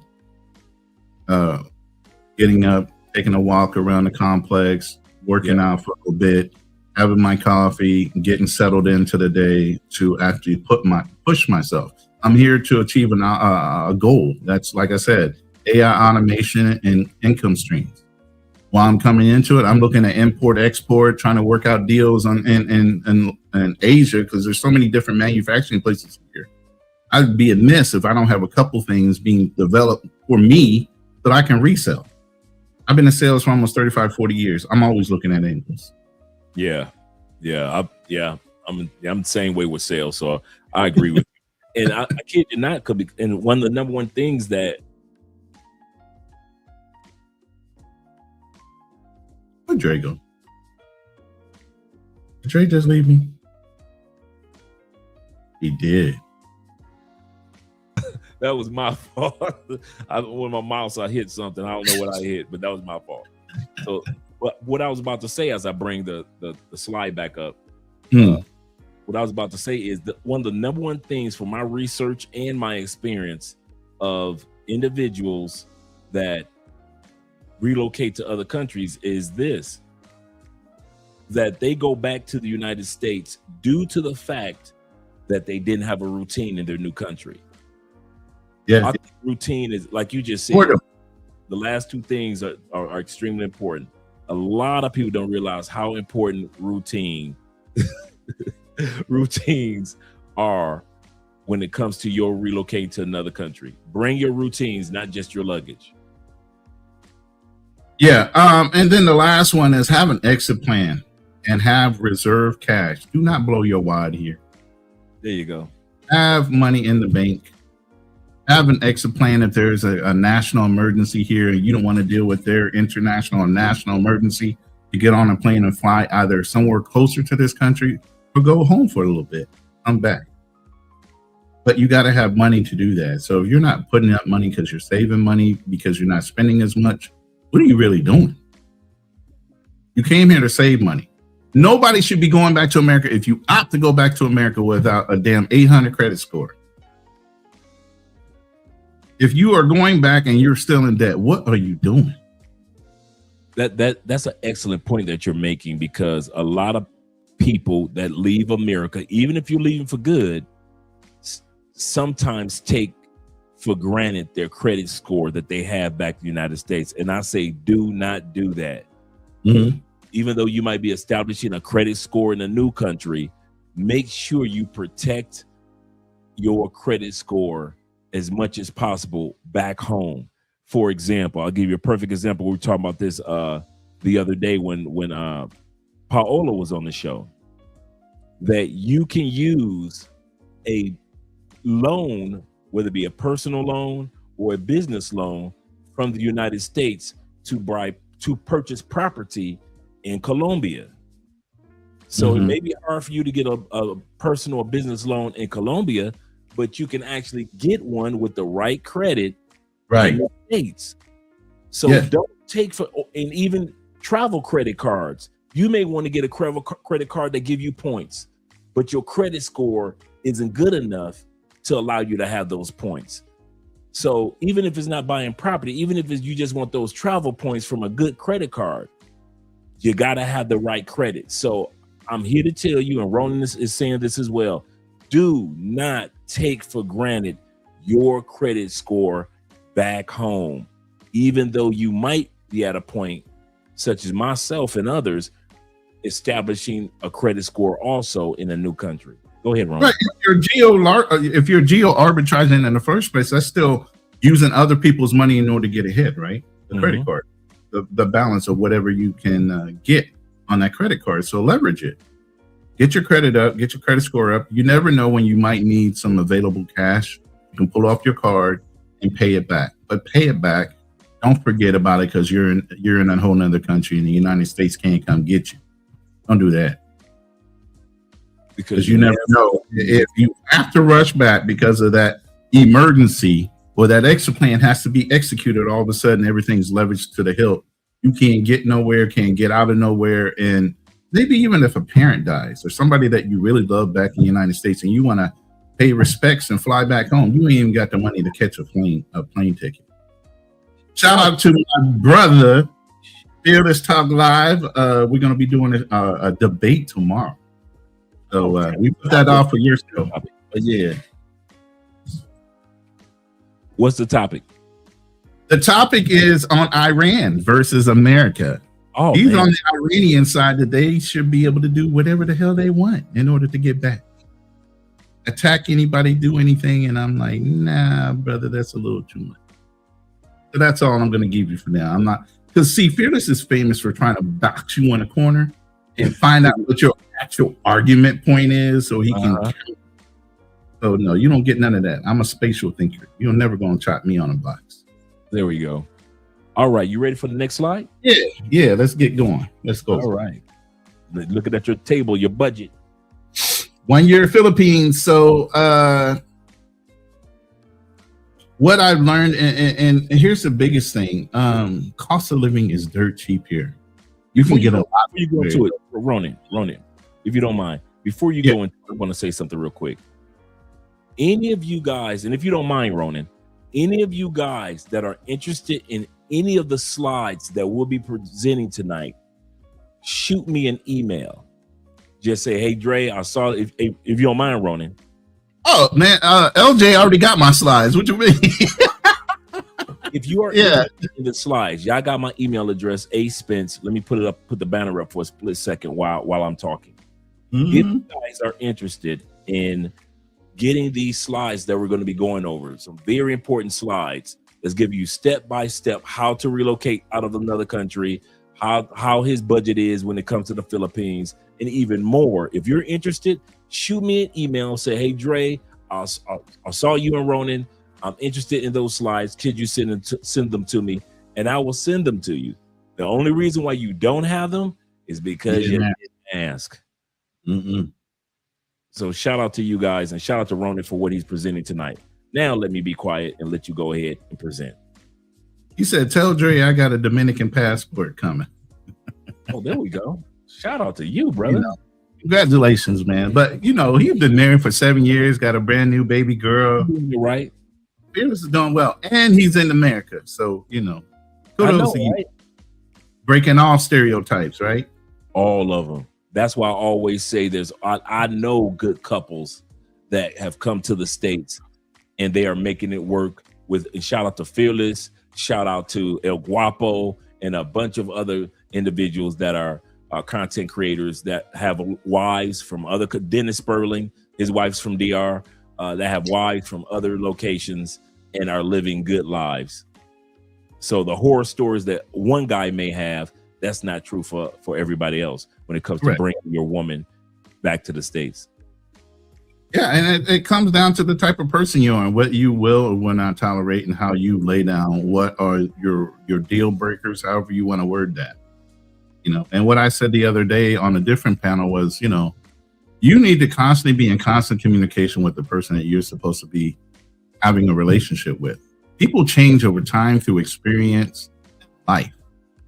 So you always have to keep checking back in to see if that change is veering them off to the left. You can either steer them back in line with what your thought process is, or you can let them keep on going left until they grow so far away from you that you winding up in divorce court. But you'll never know because you don't know how to have a conversation with your woman. Or if you're a woman, listening to your man.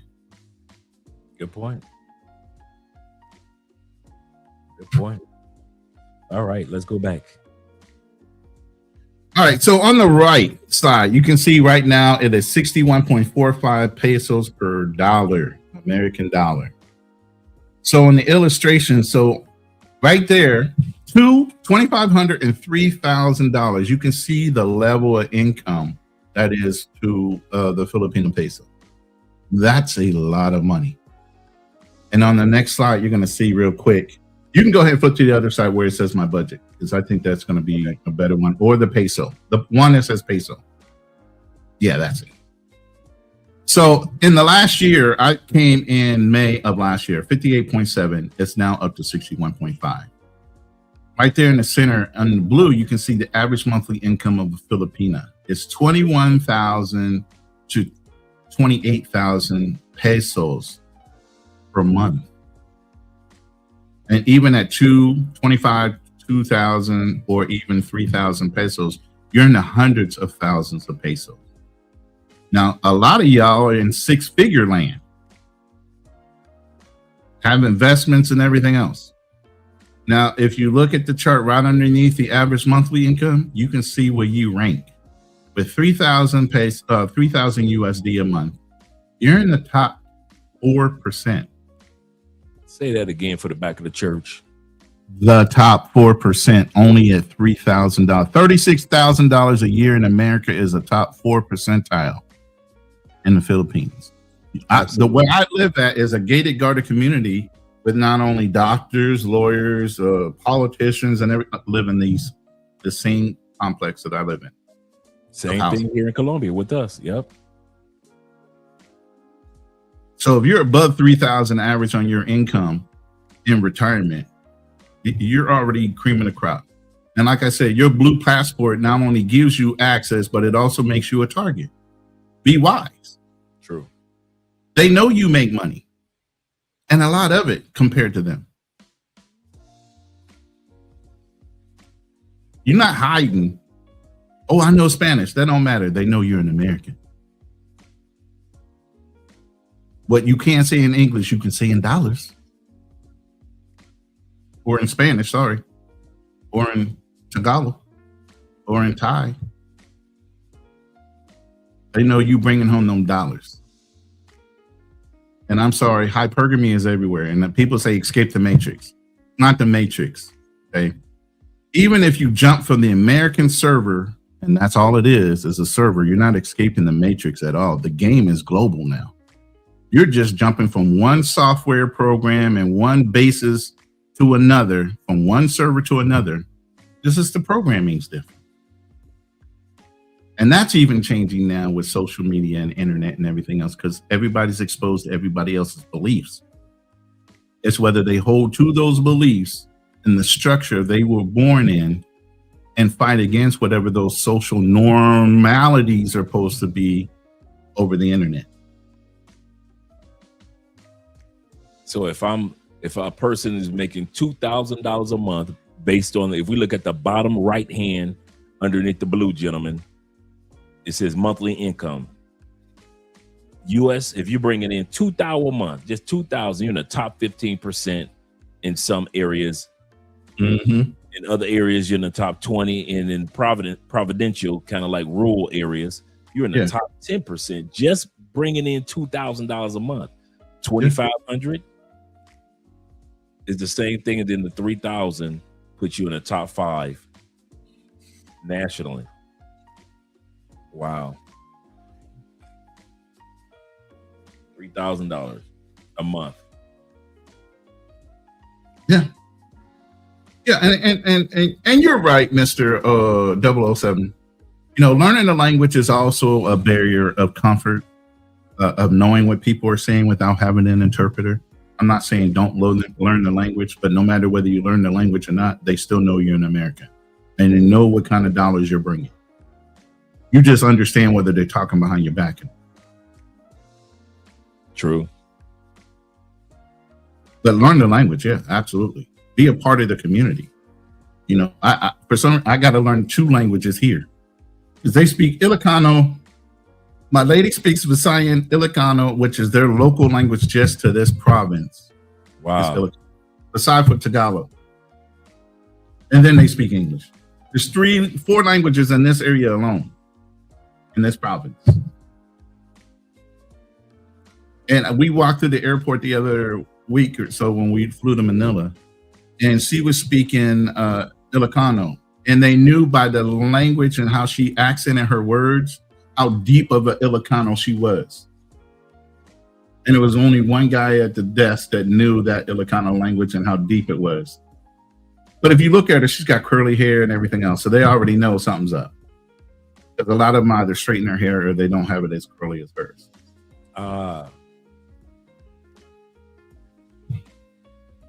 So yeah, that's the peso exchange rate. So am I geo arbitraging? You damn straight I am. There you go. And in the next slide, you're going to see how my budget looks. Okay, did I go? Am I correct? Yep, that's it.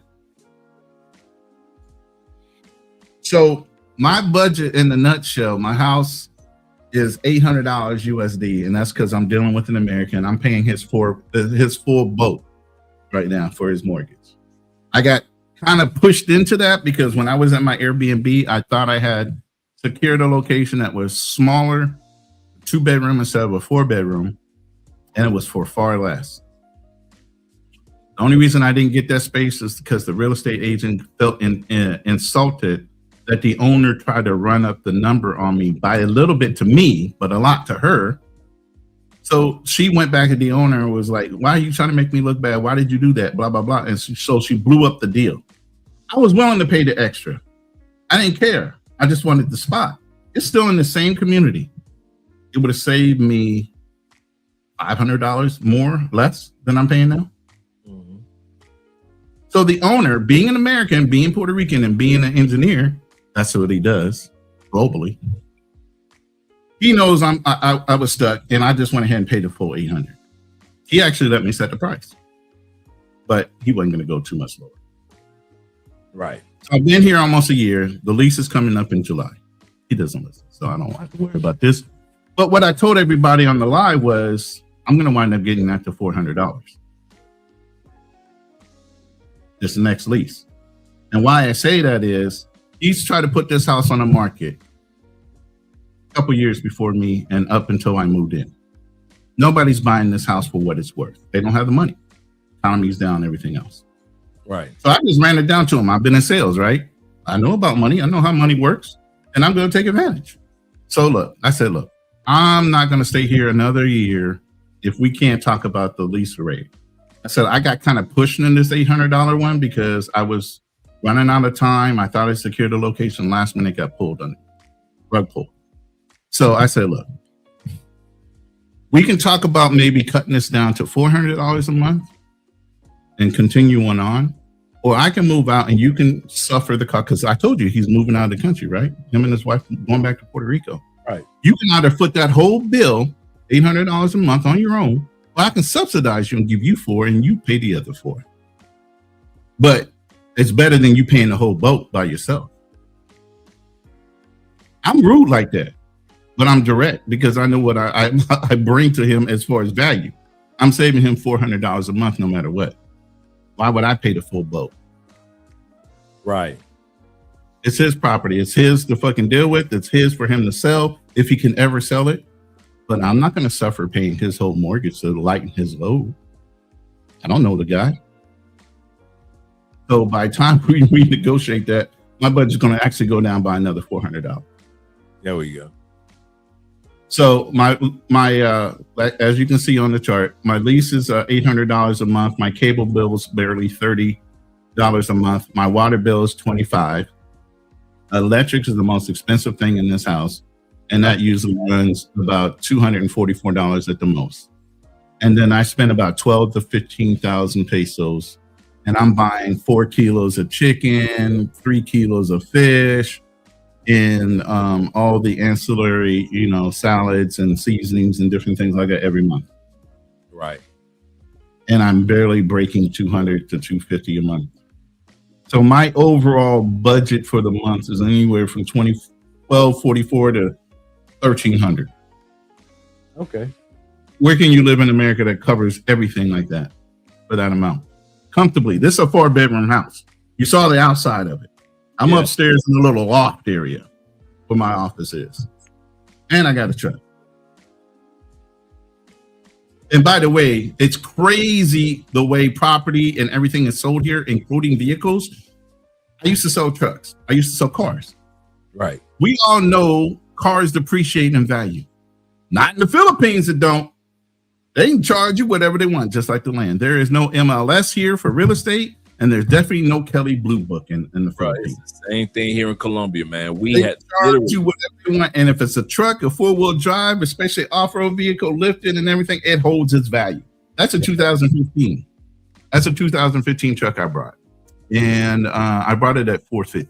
By the time I sell, and by the way, the other extra ancillary stuff like the lift kit and all that stuff, my lady just replaced all that. She paid it.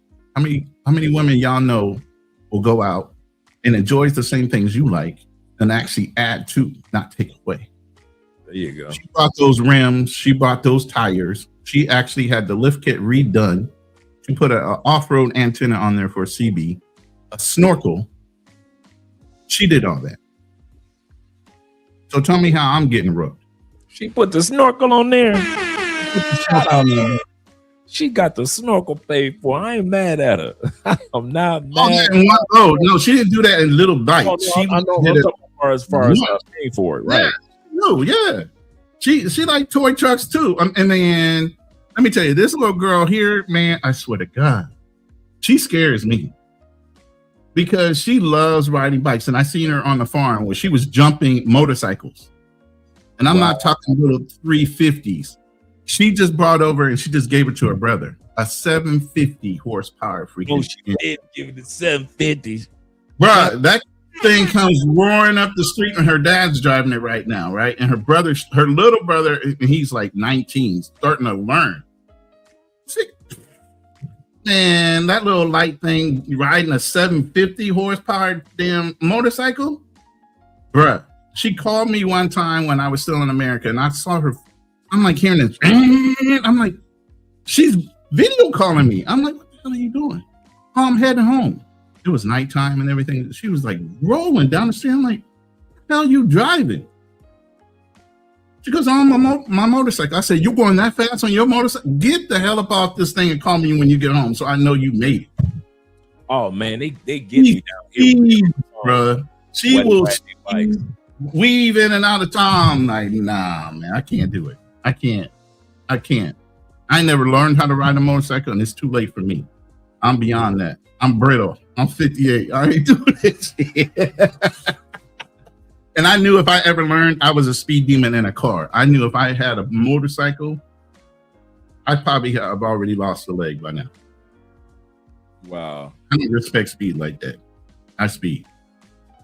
So I get it. I just stayed away from it because I would be abusive with it, like her. But yeah, she gets down, bro. Okay, you know the questions are rolling in. Any sisters, any cousins, any best friends? Yeah, the younger sister, and man, she's younger, man. How old is your sister, babe? She's what? Nah, she's too young for y'all, man. I ain't even gonna say. She's 18 years old. Nah. She wants an American too. But her older sister is married to a foreigner. She's married to a Frenchman. He's very wealthy. You know, but yeah. She's too young for y'all right now. But she would love to meet an American man, believe me. Especially after seeing me. Of course. Of course. So we got the heads up on America here. So but yeah, the budget is right where it needs to be, comfortable. You know, not overly too high, very comfortable, very cost worthy, and very comfortable. Like I said, I got 7 split air cons, water, everything straight. And even with the split air cons, you can see what my electric bill is, even if I ran them all. That's it. And they run all day, every day. And so I like how you got it broken out percentage. Like right here, the house is, let me move this over. 64%, yeah. Yeah, house is 64%. The utilities make up 24%, and 11% is the food. And a lot of guys don't realize that when you see guys that can't afford to live outside the United States, I want to say this, guys, a lot of it is because of your luxury spending. It's not of the housing budget. Ronan's budget is right around ours. Ours is right around the $1,300 to $1,500 mark. And a lot of guys will roll through their money fast, but it wasn't the budget that did that. It was your luxury tax that you were putting on yourself. You want to go to the club every night. You want to eat out every night. You want to sponsor the ladies. You want to, you want to be the one that pays for her Uber every time she comes over, or the ladies come over. All that adds up on you when you're in another country, not your actual budget. So if you can sit back and just kind of like take your time with the luxury tax that you're going to put on yourself and be wise with that budget, I'm telling you, the budget of living in another country, it won't hurt you as much as you guys think. It won't hurt you. The things you need versus the things you would like and want. Keep that in your head. Take care of the things you need first, and then you can add in every once in a while some of the things you might like or want. It's that simple. Be disciplined. That's a big word for a lot of y'all because unfortunately, some weren't taught to have discipline. Some were taught after coming out of their homes. Believe me, I've broken the son-husband rule a long time ago. I'm nobody's son husband. I don't believe in a woman running my life. And what she taught me is half of what she taught me and should have taught me. I even went back one time and said, Mom, you taught me how to cook. You taught me how to clean. You taught me all these things about how to treat a woman. How come you never told me how vindictive, sneaky, and all these other things? Oh, I wanted you to find out. What? I wanted you to find that out on your own. Wait a minute. So you still got girl code going on. I'm your son. Yep. That's the thing off the rip you should have told me. But you want me to go and discover that on my own? That tells you the mentality. Yeah, good point. On your own, like Patti LaBelle used to sing. On my own. Yep. Once again, one more time. Okay, here we go. Budget. Yeah. Let's go over the budget notes. All right. So the lease is fixed. Obviously, you can do month to month. Some places, obviously, you're doing Airbnb, depending on how long you're staying. But I would tell you to try to get into a fixed lease if you plan on staying for a long period of time. First month's last month's rent. And do you need a cosigner? You don't need a cosigner because there ain't nothing about credit here. Kind of probably like Colombia. You don't necessarily run credit like that. Right. I don't know.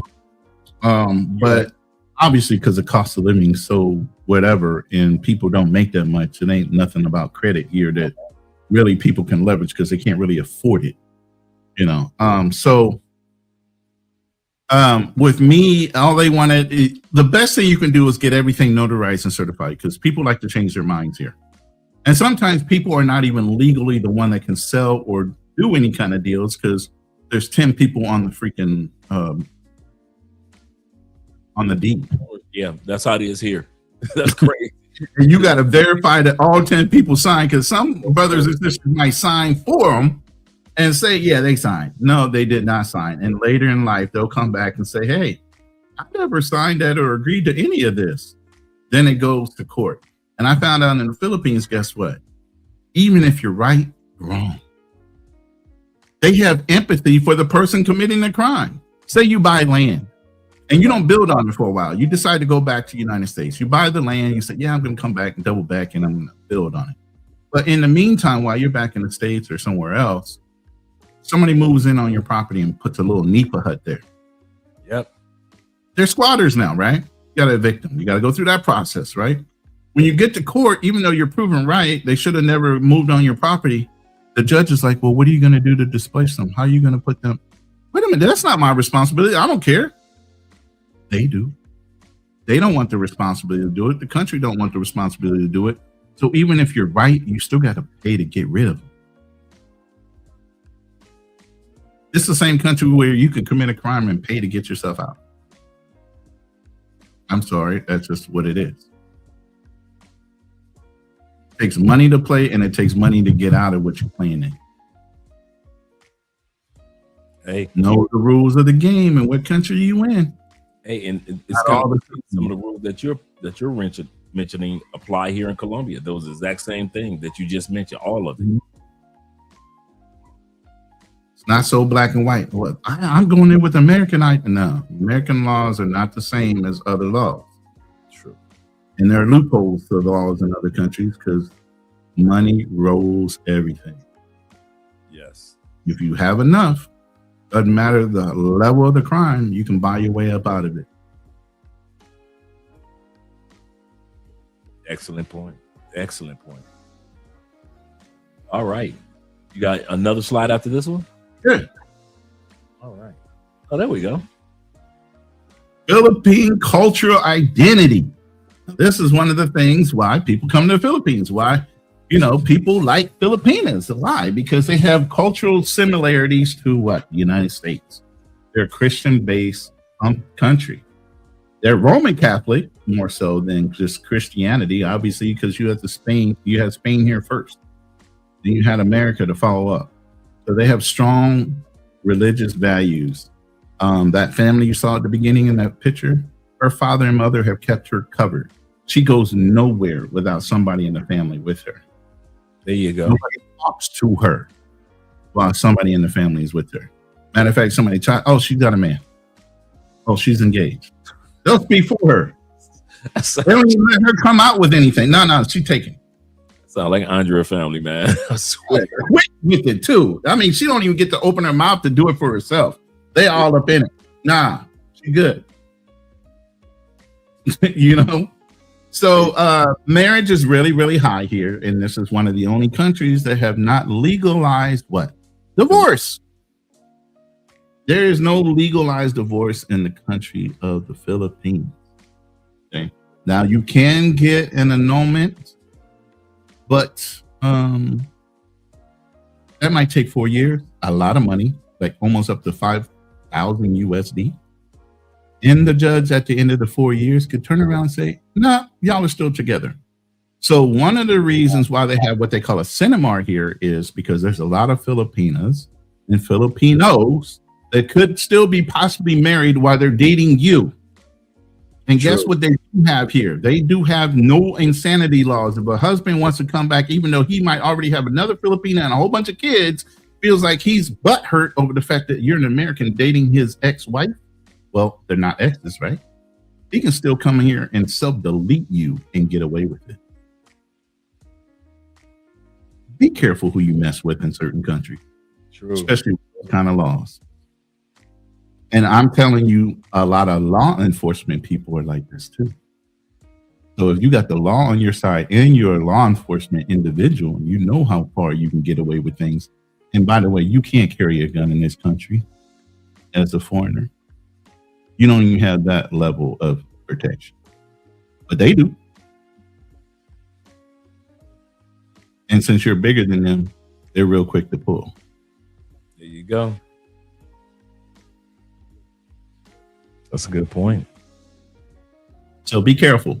Make sure you run and ask and re-ask and all kind of nightmare stories. Sunshine Shoulders is famous for telling you every nightmare story about Filipino relationships with foreigners. How they've leveraged, taken everything, how they were previously married or had boyfriends. Matter of fact, a brother just got interviewed by BMT that was talking about how he was dating this Filipina and wound up, she had a whole boyfriend and she wouldn't commit to him. Then he goes to Thailand and F's it up again there. So at a certain point, you got to start looking at yourself and say, you're the common denominator. It's not them. They just weren't feeling you. They entertained you for what? The money. But at the end of the day, when it came down to commitment, and this dude was such a simp, he cooked for her. She stayed at his place, free rent, free food, and he cooked for her. Damn. Bruh, really? For a Thai chick? Damn. No, Filipina. He cooked for a Filipina. Oh, And the Thai. Yeah, he did both. Yeah. Yeah. Now come to think of it, as the story goes. Yep. Yeah, that's taboo. I can't cook, man. I can throw down. I love the grill. I love the cook. I have my own recipes. I have my own dry rubs. I have a whole bunch of shit. I'm from Kansas City. I grew up in Kansas City majority of the time. So you see it. You already know what's good down there. Yes, sir. So I got here and they don't season as much as we do. I got her involved with the seasonings and teaching her certain things. Once she figures out the recipe, but I can't even go in the kitchen now. My salmon, she's cooking it. The chicken, she's cooking it and seasoning it. I can't get in that kitchen. She look at me crazy half the time. Every once in a while, she's like, "You make your fish?" But really what she's trying to do is figure out what my recipe is so she can steal it and start cooking it herself. OVO, obviously. Right. OVO. Right. So if you ain't got somebody willing to do that, oh boy, it was off from the jump is why I said this. You cooking. She ain't even trying to beat you up out the kitchen to cook. Come on, that's something standard in most of these countries. These women should be wanting to cook for you. If they ain't cooking for you, then you already know you going down the wrong road. That's true. Because Andrea takes pride, no matter how corporate she is, no matter how Miss Bachelor's degree and all the accolades that Andrea has. Andrea will tell you that kitchen is mine. What are you doing in here? Hurry up. And I'm like you. I love to cook. But Andrea, even before, dude, it'll be before. Like I'm coming from the gym. I said I'm going to make me blah blah blah. I'm going to cook me some. Andrea would have already cooked, man. Mm-hmm. Andrea would have already cooked, left the meal. When we first started dating, and some of you guys have heard this, but when we first started dating, and I was coming here to Cali, we had met. I went back to the States. We're doing the long distance thing. But when I was coming back, because I'm in Florida, so I could come back like a lot more than other guys.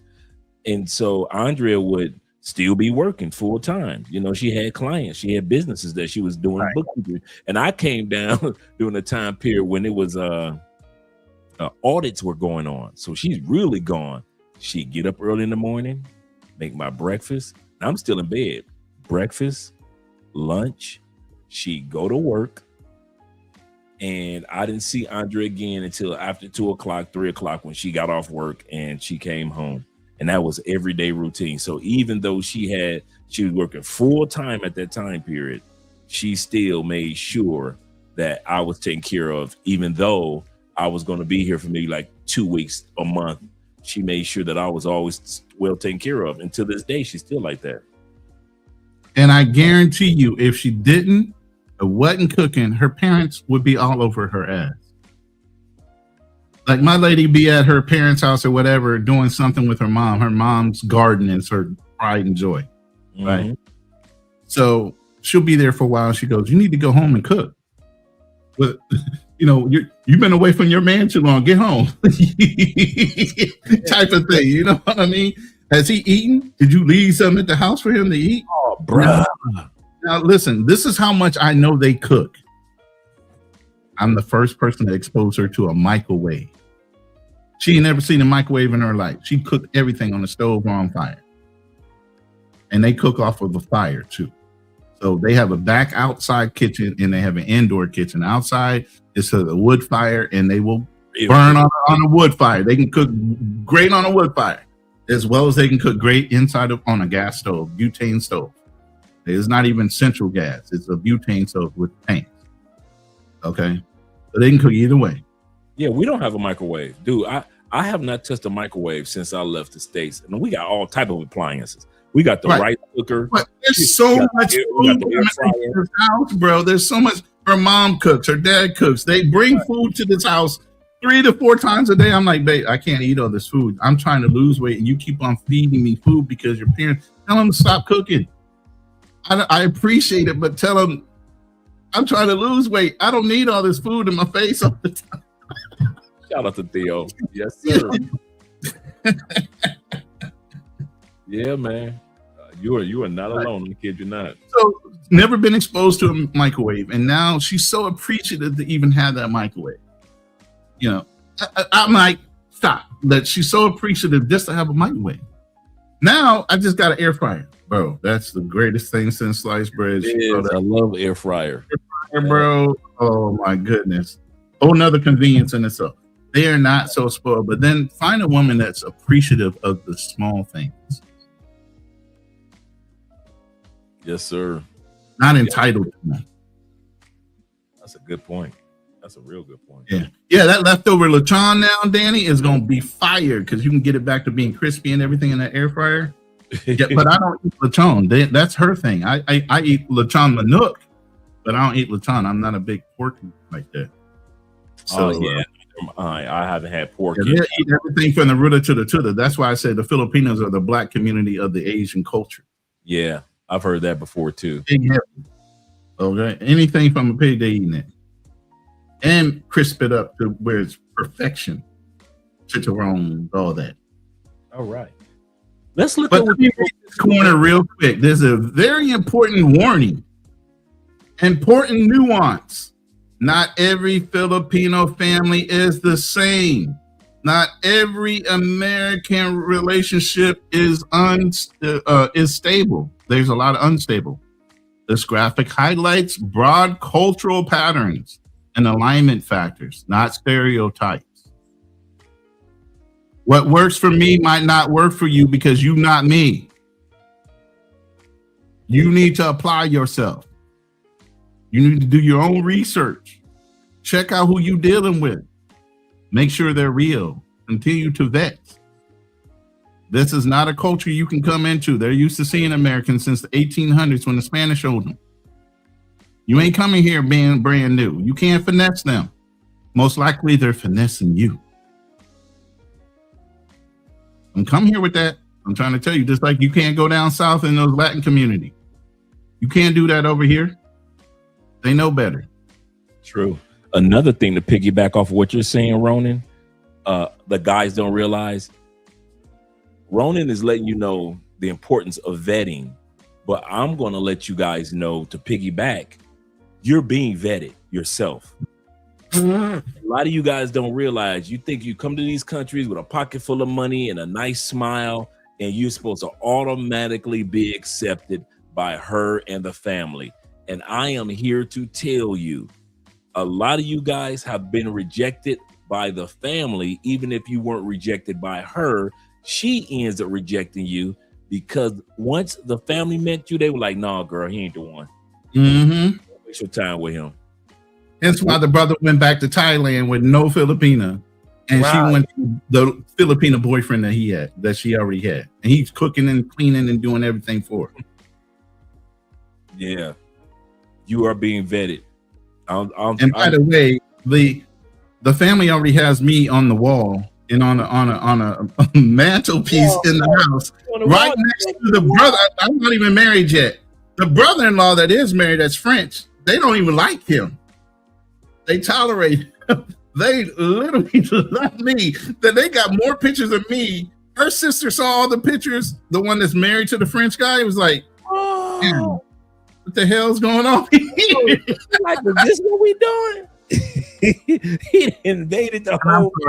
White, like I said during the cologne commercial, we are famous. Black men are famous for smelling good, looking good, dressing well, and holding themselves with a certain decorum. Yeah, strong demeanor. Yes, sir.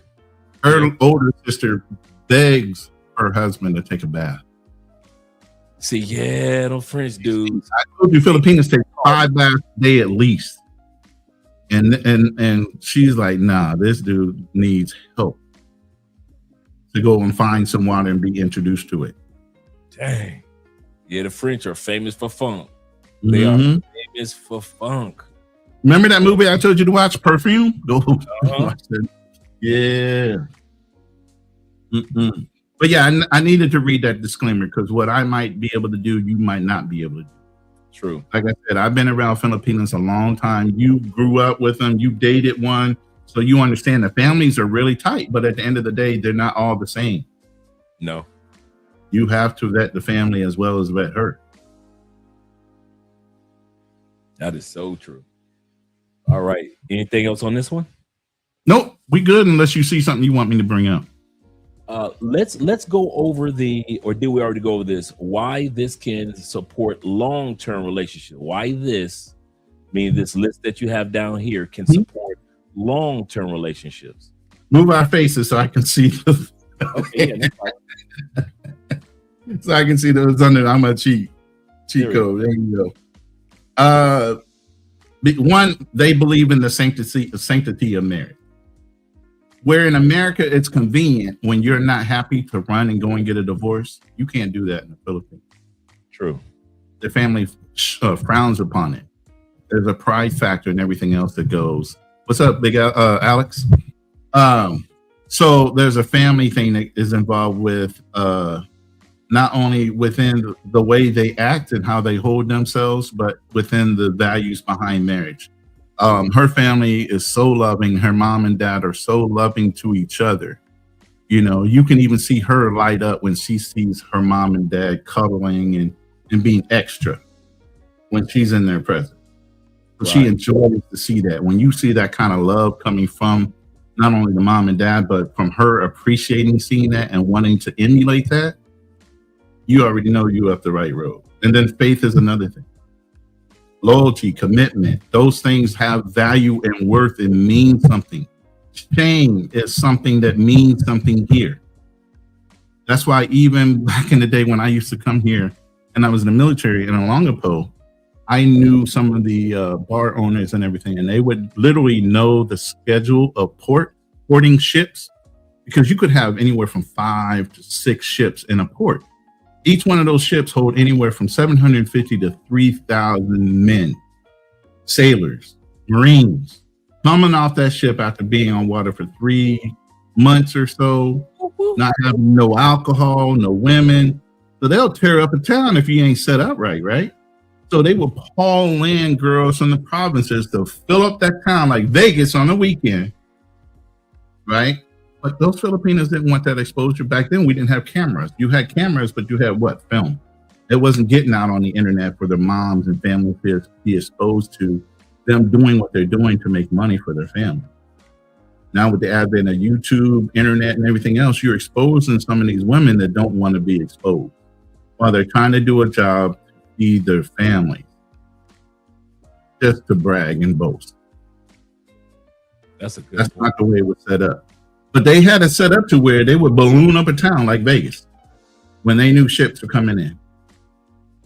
And then once the ships left and they weren't coming back for a period of time, those girls would go home like a little mini vacation. Next time they knew the cycle was coming in where ships are going to be porting again, if the bars needed them, they call them up and they'd be in town. All right. A little bit of trivia. Just long-term relationships are very successful in the Philippines. It's not a high divorce rate here because they do try. Now, if you're talking about an American Filipino versus a Filipino raised in that kind of environment, they're just as bad as any Western woman that you can possibly meet, maybe even worse. Wow. You said right here, you said foreign men may find strong alignment with traditional family goals. Yeah. Like I said, the covering, the things that we believe in religiously, a woman should be covered until she leaves her home. True. The woman should be covered by her father until you assume responsibility for that woman. Those are godly roles. That's what I believe in. Those are the values I look for. If a woman's not covered, she doesn't have a father in the home. And we have a big problem with that in America. Why? Because of what's going on in our society. That's not here. I kid you not. It's kind of funny that you would say that because I'm doing flashback in my mind now. I said that about Andrea back in the day. And I kid you not, Ronan, it was like she had her dad and she had all these pseudo fathers that surrounded her. Her uncle was a pseudo father. The way he talked to me. Her dad was the father. Her brother was a pseudo. I think Camilo was like 15, 16. He thought he was a dad. Now, you know my sister. I'll never Right. forget that first phone call. Now you know my sister. She's a good one. She's not like the rest of these. I'm Camilo, 15 years old. I'm thinking like 16 maybe, and I'm thinking like, okay, little man, I'll humor you. We on the phone, we're talking. Andre's sitting right next to me. He tells her to give him the phone, and it's just so amazing to see these women encased by positive men. Right. In their lives, whether it be or around their lives, whether it be male examples, friends, or whether it be family, whether it be co-worker, they just circled around positive men that a lot of you guys don't realize. Certain foreign women you will never get access to because she circumferenced around enough men to keep her from certain elements, certain communities, certain neighborhoods. So when you guys always make a statement that all women in one country are like this, or all women in another country like this, we're here to tell you there are a group of women that you guys will never meet. You will never meet because her mom, her dad, her uncles, her brothers, all the males in her families circumference her so certain behaviors don't take place, and only one or two guys will ever make it into the cocoon of her life around the men. I kid you not. I noticed that immediately about Andrea. Immediately. And if they get a whiff of impropriety or something, you out of there. Bruh. 10 toes deep. They all up in front of her like, nah, you're not welcome. Bruh, I kid you not. They can sniff it out. I kid you not. Her whole family basically was like, they wanted to make sure if I was for real. They said, okay. Yeah. Because like I often said, Christmas was getting ready to come in a couple of months. And I said, well, I'll be back during Christmas. And Andrea knew, but nobody else in her family knew. And so when I left, and they were like, he's a real good dude, blah, blah, blah. But let's see if he's serious, or is he another one of those Americans that want to come down here and try to use our daughter, our niece, my sister. So everybody that surrounded her didn't trust me immediately because I was being vetted, and I understood, because they're like, listen, you are not going to do to me what some of you guys are doing to the Paisa women, what you're doing to the women in the Atlantic coast, the Cartagena women. You are not going to do that to Andrea. And so everybody kind of like had their arms folded initially when I was meeting them, right? Kid you not? Dad like this, like the mafia. Everybody else like this. And they like me. They were very respectful, good family to this day. But it was so funny to see how protective they are over the women in their family. Once I got to know everybody, 30-year marriage, 27-year marriage, 16-year marriage. Both grandmas were married all the way until the granddaddy died. And so I'm looking like, I get it now. I understand why they are so protective of all the women in their family. Add to that, most of them never got remarried. Yeah. They lost their significant other. They went to death after that first marriage. They would not get remarried. So when I finally came down for Christmas, Ronan, as some of you guys have heard, that's when they believed. They were like, okay. Because they were thinking like, is he married back home? Do we got some kids back home? Do we got a girlfriend back home? He could say anything while he's here. But then when I came down, they were like, well, when is next time Andrea's coming down? And Andrea said, he'll be here in a couple months again for Christmas. And they were like, what?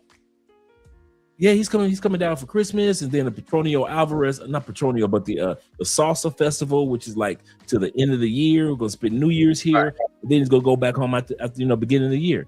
And they're like, what? And so that's when they realize, oh, he's for real. Oh yeah, so, Christmas. If you have a whole nother family or kids, you ain't coming down there. You ain't coming down. Oh yeah, they already looking at that angle. Yeah. So I understand completely where you're coming from when you're saying that the family is protective of her, and not every man could just waltz into her life because they've seen things that she hasn't seen, and they understand that. Yeah, Absolutely. And like I said, the Cinemar, I think Joseph tried to say it's Cinemar, not Cinemac, but I get what you mean. Yeah, that's a requirement. You should be wanting to ask her a Cinemar. Now, I'm going to put you guys on a little game. This is my game. There we go. All right. Look, every woman I've ever dated for the last 10, 15 years, there's a little website that's out there and it's free. It's called 16personalities.com. In order to talk to me, 16personalities.com. 16personalities.com. In order to talk to me, you need to go take that test. I got stipulations for me even wasting my time with you. I need to know your mindset. 16personality.com gives you a 4-digit code with an extra letter. I'm an INFJA. If you're in psychology, you understand what Myers-Briggs is. If you're in sales, you understand what Myers-Briggs is. Because they use that to figure out what type of personality you are in order to get the best performance out of you in work. And it also says who you are as a person indirectly, because it's indirect thinking. If you answer those questions right, you're going to find out exactly what you're about. Even if you don't know, read up on who you are. And I guarantee you it's accurate as hell. Okay, let's do that. See, Mr. 007, he says, I'm an ENTJ. I'm an INFJ, and T-Mac is an INTJ. See, some people know. Now, here's the thing. If you know who you are, make sure you know who your women are. Go make them take that test. Is this the website?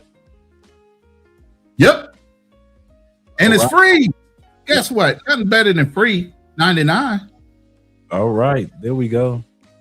All you guys out there, you want a little key on who your woman is? Tell them to go take that test. Kind of fun around with it.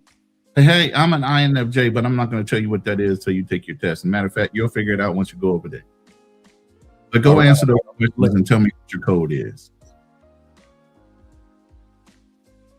And then guess what? There are all kind of YouTube channels, all kind of information out there. Once she gives you that code, she just opened the doors to tell you who she was without she having to say a word. And they're simple little questions. Simple little questions. Take you 10, 15 minutes to answer them all. But once you have that code, you have a whole key to who that person is that you're dealing with. And you can make certain things. So you won't overreact if you know her personality. Well, she's not doing that to be harmful. She's doing that because that's her personality trait. Like I said, communication, understanding. You got to understand who you're dealing with. Sometimes they're verbal cues and sometimes they're non-verbal cues. Don't have me start getting into the sales talk in here, Andre. I already know. Hey, leaning forward, leaning back, crossing your arms. You know what I'm saying? They're all kind of verbal and non-verbal cues in communication. And part of being in the sales, you got to have a psychology kind of like background. Even when I was exposed to knowing that I had PTSD, you know how they try to throw you in group? Yeah. I said, no, I've been in sales way too long. I know how to answer in public the proper things to say. In order to get everything out of me and me to do the work, I need somebody to challenge me in person. So I had one-on-one therapy. I would never do group therapy. Yeah, that's what I had, 101. She could call me on my bullshit. I just know what to say all the time. I can turn it on, turn it off. After a while, you already know how to do that. All right. Let's go to the before we go to the what you should do before you pass on slides. I got a video montage. I thought we had one more. We had one more? Was it 6? Or was that 5? I think it was. I think we had 6 slides for that one. Let me make sure. Important notice. Oh, we do have one more. Cool. Ooh, we do have one more. Give me a second. I'll pull it up. Why peace matters. Why peace matters. And I kind of just touched on it with having been diagnosed with PTSD from my military service. Mental health is very important. Men's mental health especially is very important. I'm a veteran, so it's more important for me because of the different traumas I've already experienced, not only in my life, but actually in war. So that's a whole nother level of trauma that we always taught to what? Suppress. You know, but they never let you release all that suppression. So you get to a point where you pop. And depending on who you are, you can pop different ways. And that's the biggest thing about military guys. A lot of guys that I've known, I've kind of counseled through this and worked through them. I'm not a counselor, but I've just gone through it enough that I know what to anticipate. And I had a brother of mine, and he's a white guy. We were both in insurance together. He worked for Transamerica like me, but he was higher up. He was like a VP. And he watched me go through my trauma and my having the PTSD, and I stepped away from my business. I had almost 3,000 clients. I had 300 agents all working for me. I ran my own agency. I let it all go. I ain't give a fuck about money. I know how money works. I cared about my mental health and wanting to be around for my kids and my grandchildren more so. So at a point, money doesn't mean shit if you're not going to be here. So I stepped away from all that to work on my therapy. I brought up a picture the other day of how bad it was and how bad I looked. Because I have another young brother that comes on one of our shows, and he looks like that. And I said, look, I'm not just talking out the side of my neck. And I pulled up my old picture when I was younger. My beard was grown out. My hair is all in disarray. I mean, I didn't care. You know, and that's the way he looked now. So when I spoke to him on a level of experience, not me just talking out the side of my neck. And that hits a different way when you have those types of experiences. So when we're telling you, go out there and look for your peace, there's a reason for that, because nobody else cares. Only another brother will tell you, go get your peace. You won't hear a lot of women tell you, go and get your peace, because they don't care. You're a workhorse for them. That's a good way of putting it. Go make me my money is all they care about. Hypergamy is a real thing, because they can always move on. You can't. Sometimes, depending on who you are. So anyway, there's a high self-deletion rate in the veteran community. So that's one of the things, one, that I say, go find your peace, mental health. You know, being diagnosed with PTSD. Common coping traps are alcoholism to numb the pain, drug substance abuse, isolate. It's on the far right, number 3. And constant distraction or escapism. A lot of guys become mongers. That's really a coping mechanism, as well as alcohol, going out and partying all the time, not being responsible. These are all coping mechanisms. So when we see things like that, I identify it to you coping for something and acting out, not this is who you are. All right. You want to go ahead and go to number 4? Yeah. Number 4 is, the Philippine province life. It's country life. Same thing you could do in America, you can do here, but I just have a lower cost of living and overhead while I'm doing it. Lower financial pressures. What's the number one thing in your life is, I had a dog too, Theo, and I had to give her, I actually gave her up for adoption when I moved here, but yeah, her name was Ahmed. So she was my therapy dog. Stayed with me since the time she was born until I gave her up 13 years later. So so the financial pressures is one thing, trying to keep up with the Joneses, keep up with appearances. These are all things that put an enormous amount of pressure on some brothers. And it's not necessarily pressure, because we do it anyway. It's the non-appreciation for the level of effort that causes you to stress out behind it. Because one, we want to be celebrated too. Women want to be celebrated all the time. Sometimes men need to have a pat on the back and a job well done sometimes. You don't need it all the time, but sometimes somebody got to show you some appreciation for what you do. I'm not saying everybody needs to get a participation medal. I ain't about that either. Earn your shit. Work harder. But so it's a lot slower pace of living, like I said. I'm here learning AI, learning how to get a couple more income streams together, AI automation. I got plenty of time to do that at my own leisure as I'm going on. Andre will tell you, he sent me about 10 pictures. I kicked out a whole character sheet on him with facial expressions Yes, sir. in less than 2 minutes after I got the pictures. That's how efficient I am now. But now I'm trying to get it to where it's automated. I can tell it and it'll go out and do it, produce the images, and actually animate them all and tie them all together into a company. So, and that's my enjoyment. The other thing I enjoy is why I want to go back to America. I love to hunt. I like to shoot. Bullet therapy is a big thing for me. I miss it. You know, so I got to have exposure to both. Can't just do fishing like the rest of us, huh?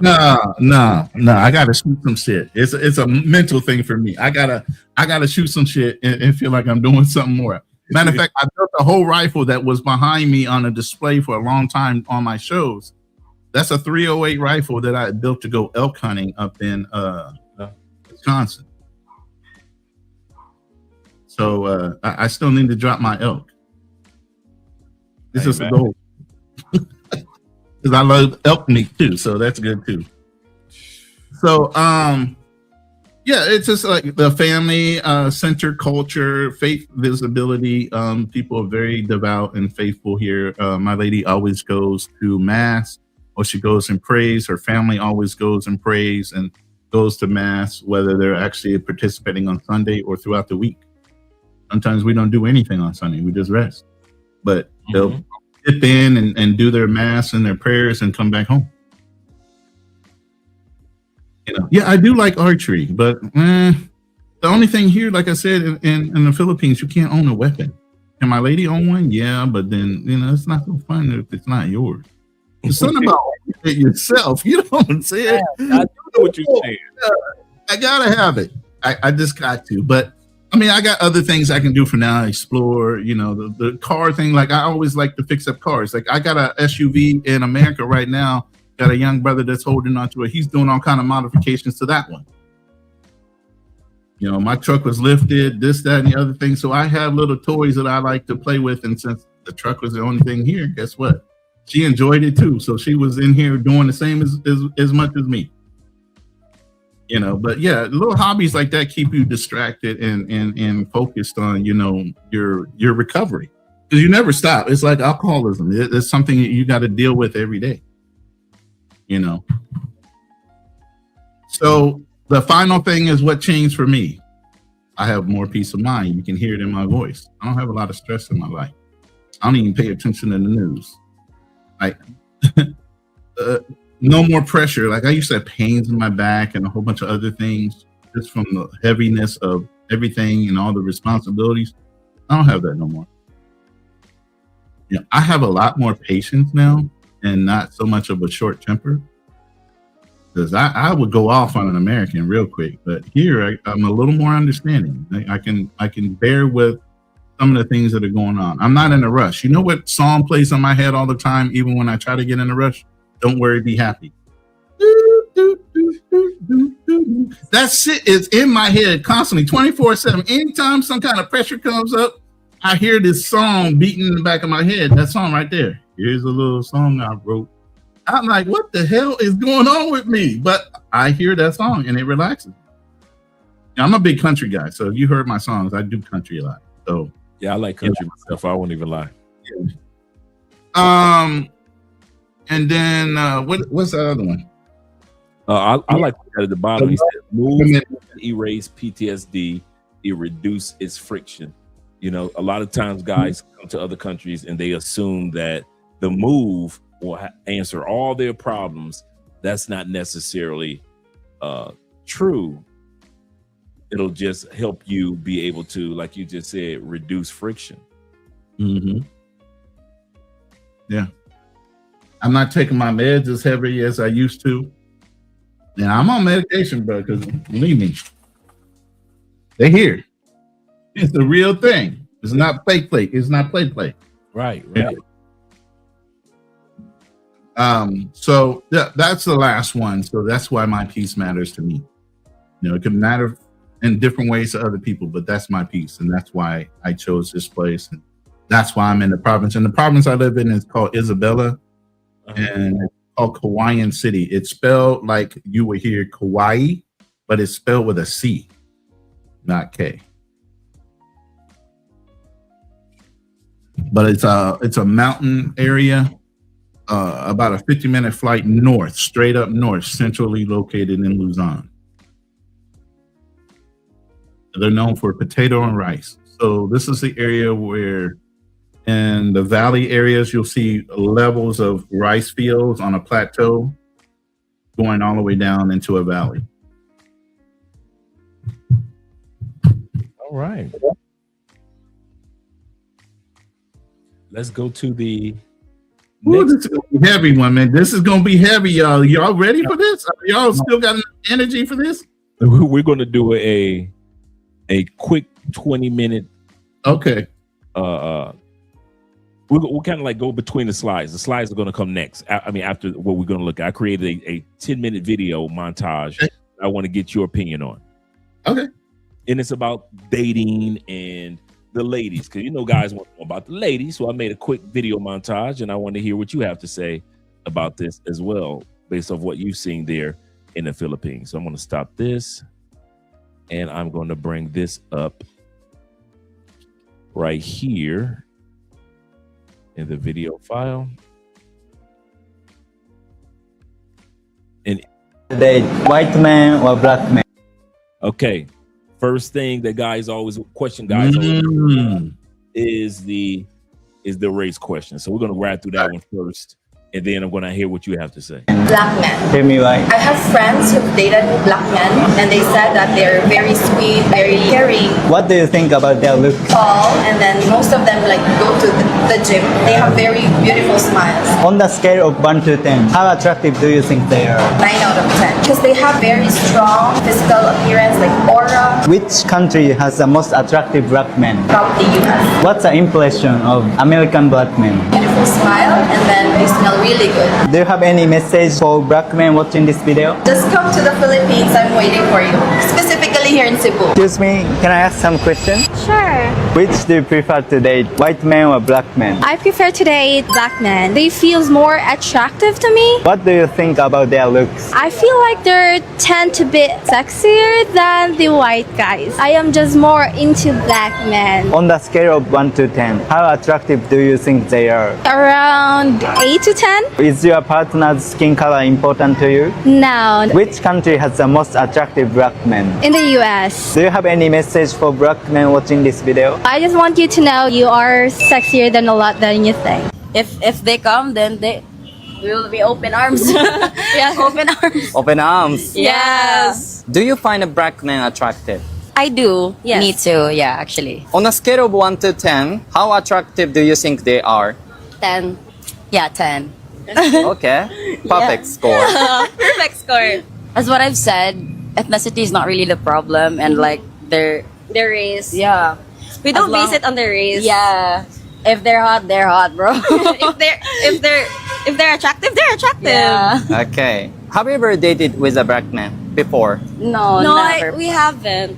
Even though dating or going out? Nah. No? Not yet. Not yet. Not yet. So would you like to date a black man once in your life? Maybe, yeah, sure. Yeah.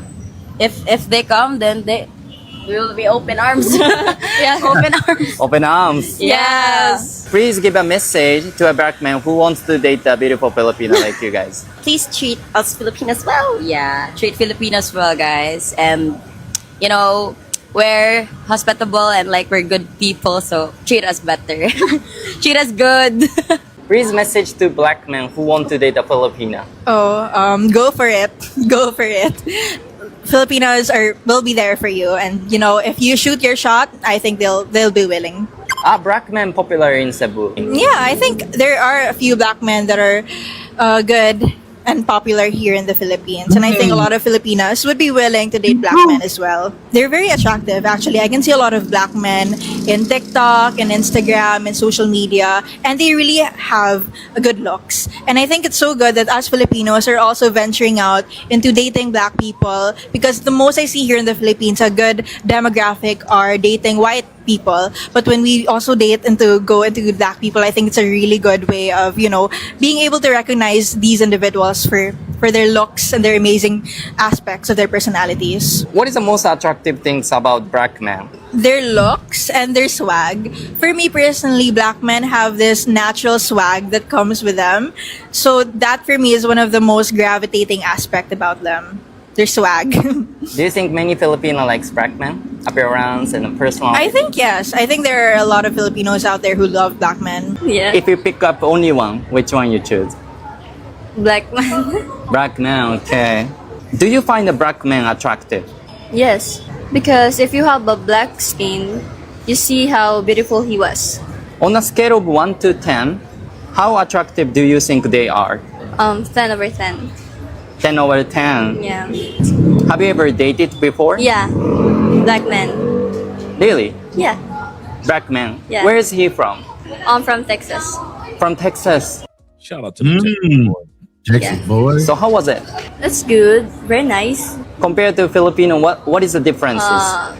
Good treatment, like me. So is he the same age with you? He older. How old is he? 25. 25. Would you like to date a black man again? Yeah, why not? Which one is more attractive, black man or Filipino man? Black man. Black man. What about the white man or black man? Both. Both? Yeah. If you pick up only one, which one you choose? Black man. Black man, okay. All right. Before we go to the next one, I want to hear what you have to say in regards to what you've noticed. Whether more whites that are there, of course, but I want to hear what you have to say in regards to this, what the ladies had to say. I think it's true. They're starting to appreciate their skin tones a lot more. Skin dyeing was a big thing. Colorism is a big thing here. My lady was bullied. As light as she is, she was bullied for being dark. Wow. You know, and actually having the curly hair. So they do bully you here because of skin tone. So to hear them saying that now, as the younger ones are growing up, they're not so ashamed of being morena, because they still use that word here, morena, like they do in Latin America. Mm-hmm. And like I said, the Eta people are some of the purest Aboriginal genetics of all the world. So even though you have the Australian Aboriginals, the Eta people in the mountains here are actually more genetically sound than any of them. So they're dark-skinned people anyway. So a lot of the cultures have been blended out through, you know, Japan and China and Spain being here. But they are starting to appreciate their skin tone, which means they're more encompassing and allowing other cultures aside for YT people. But I'm not going to deny that, you know, the white men still have the ups when it comes to that. Sunshine Shoulders will tell you that all day long. You know, white men are more preferred here in the Philippines, and that's very true. But there are pockets, there are women that can identify with our struggle because they were teased just like we were. They were held accountable for having darker skin, so they can identify with our darker skin. So I would say morenas are more acceptable in that realm of saying, I wouldn't rather deal with a white man. I'd rather deal with a black man because they've already been persecuted like a black person was anyway. Yeah, it's kind of funny. Yeah, that's true. Let's go to the next part. Like I said, it's only like a 15-minute video. They want to get to the next section. But I did want to hear what you have to say. The next portion is a lot of guys don't realize that Filipinos do speak English. Yes, sir. What percentage of Filipinos can speak English? I think it's 80%. What about young Filipinos? 60%. 60. Yes, surprising. Why can most Filipinos speak English? They are taught when they're still young. Also, mostly in our schools, we usually speak English rather than our native language. Do you struggle talking to native English speakers? Not really, because Not I'm really. used to it. What's the hardest part about talking to native English speakers? People from England or UK, because they're a fast talker, not the same like in American English, because they're like normal pace. Do you think language barrier a big deal in dating? I don't think so, because I believe that everything can be learned. If he's attractive, would you date him even with a language barrier? Maybe. Even the hardest language can be learned if you really are interested with that person. right?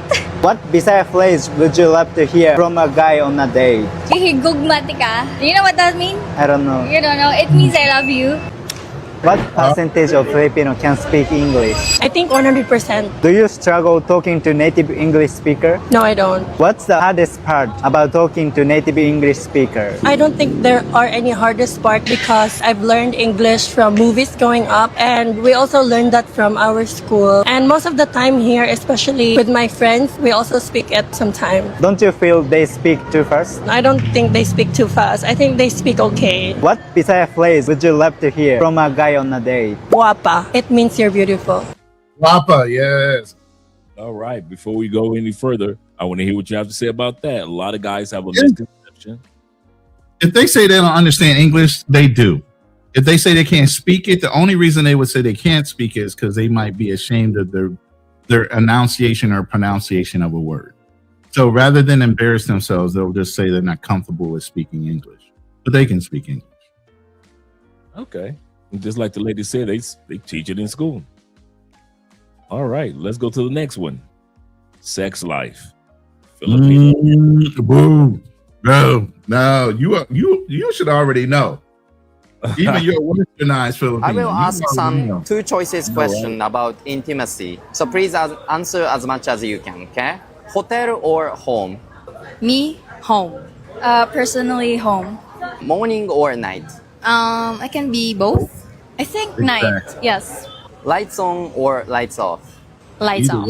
Yes, lights off. You don't want to see that? No, it's not that. Like that? More fun and also a bit wild like that. So yeah. It's much more interesting if it's lights off. So yeah. Silent or make sound? I love making sounds because it's kind of bit more interesting and fun. For me, making sounds makes me turn on. So yeah. Eye contact or eyes closed? Eye contact. Eye contact. It's been For more sure. interesting and romantic. Definitely more romantic.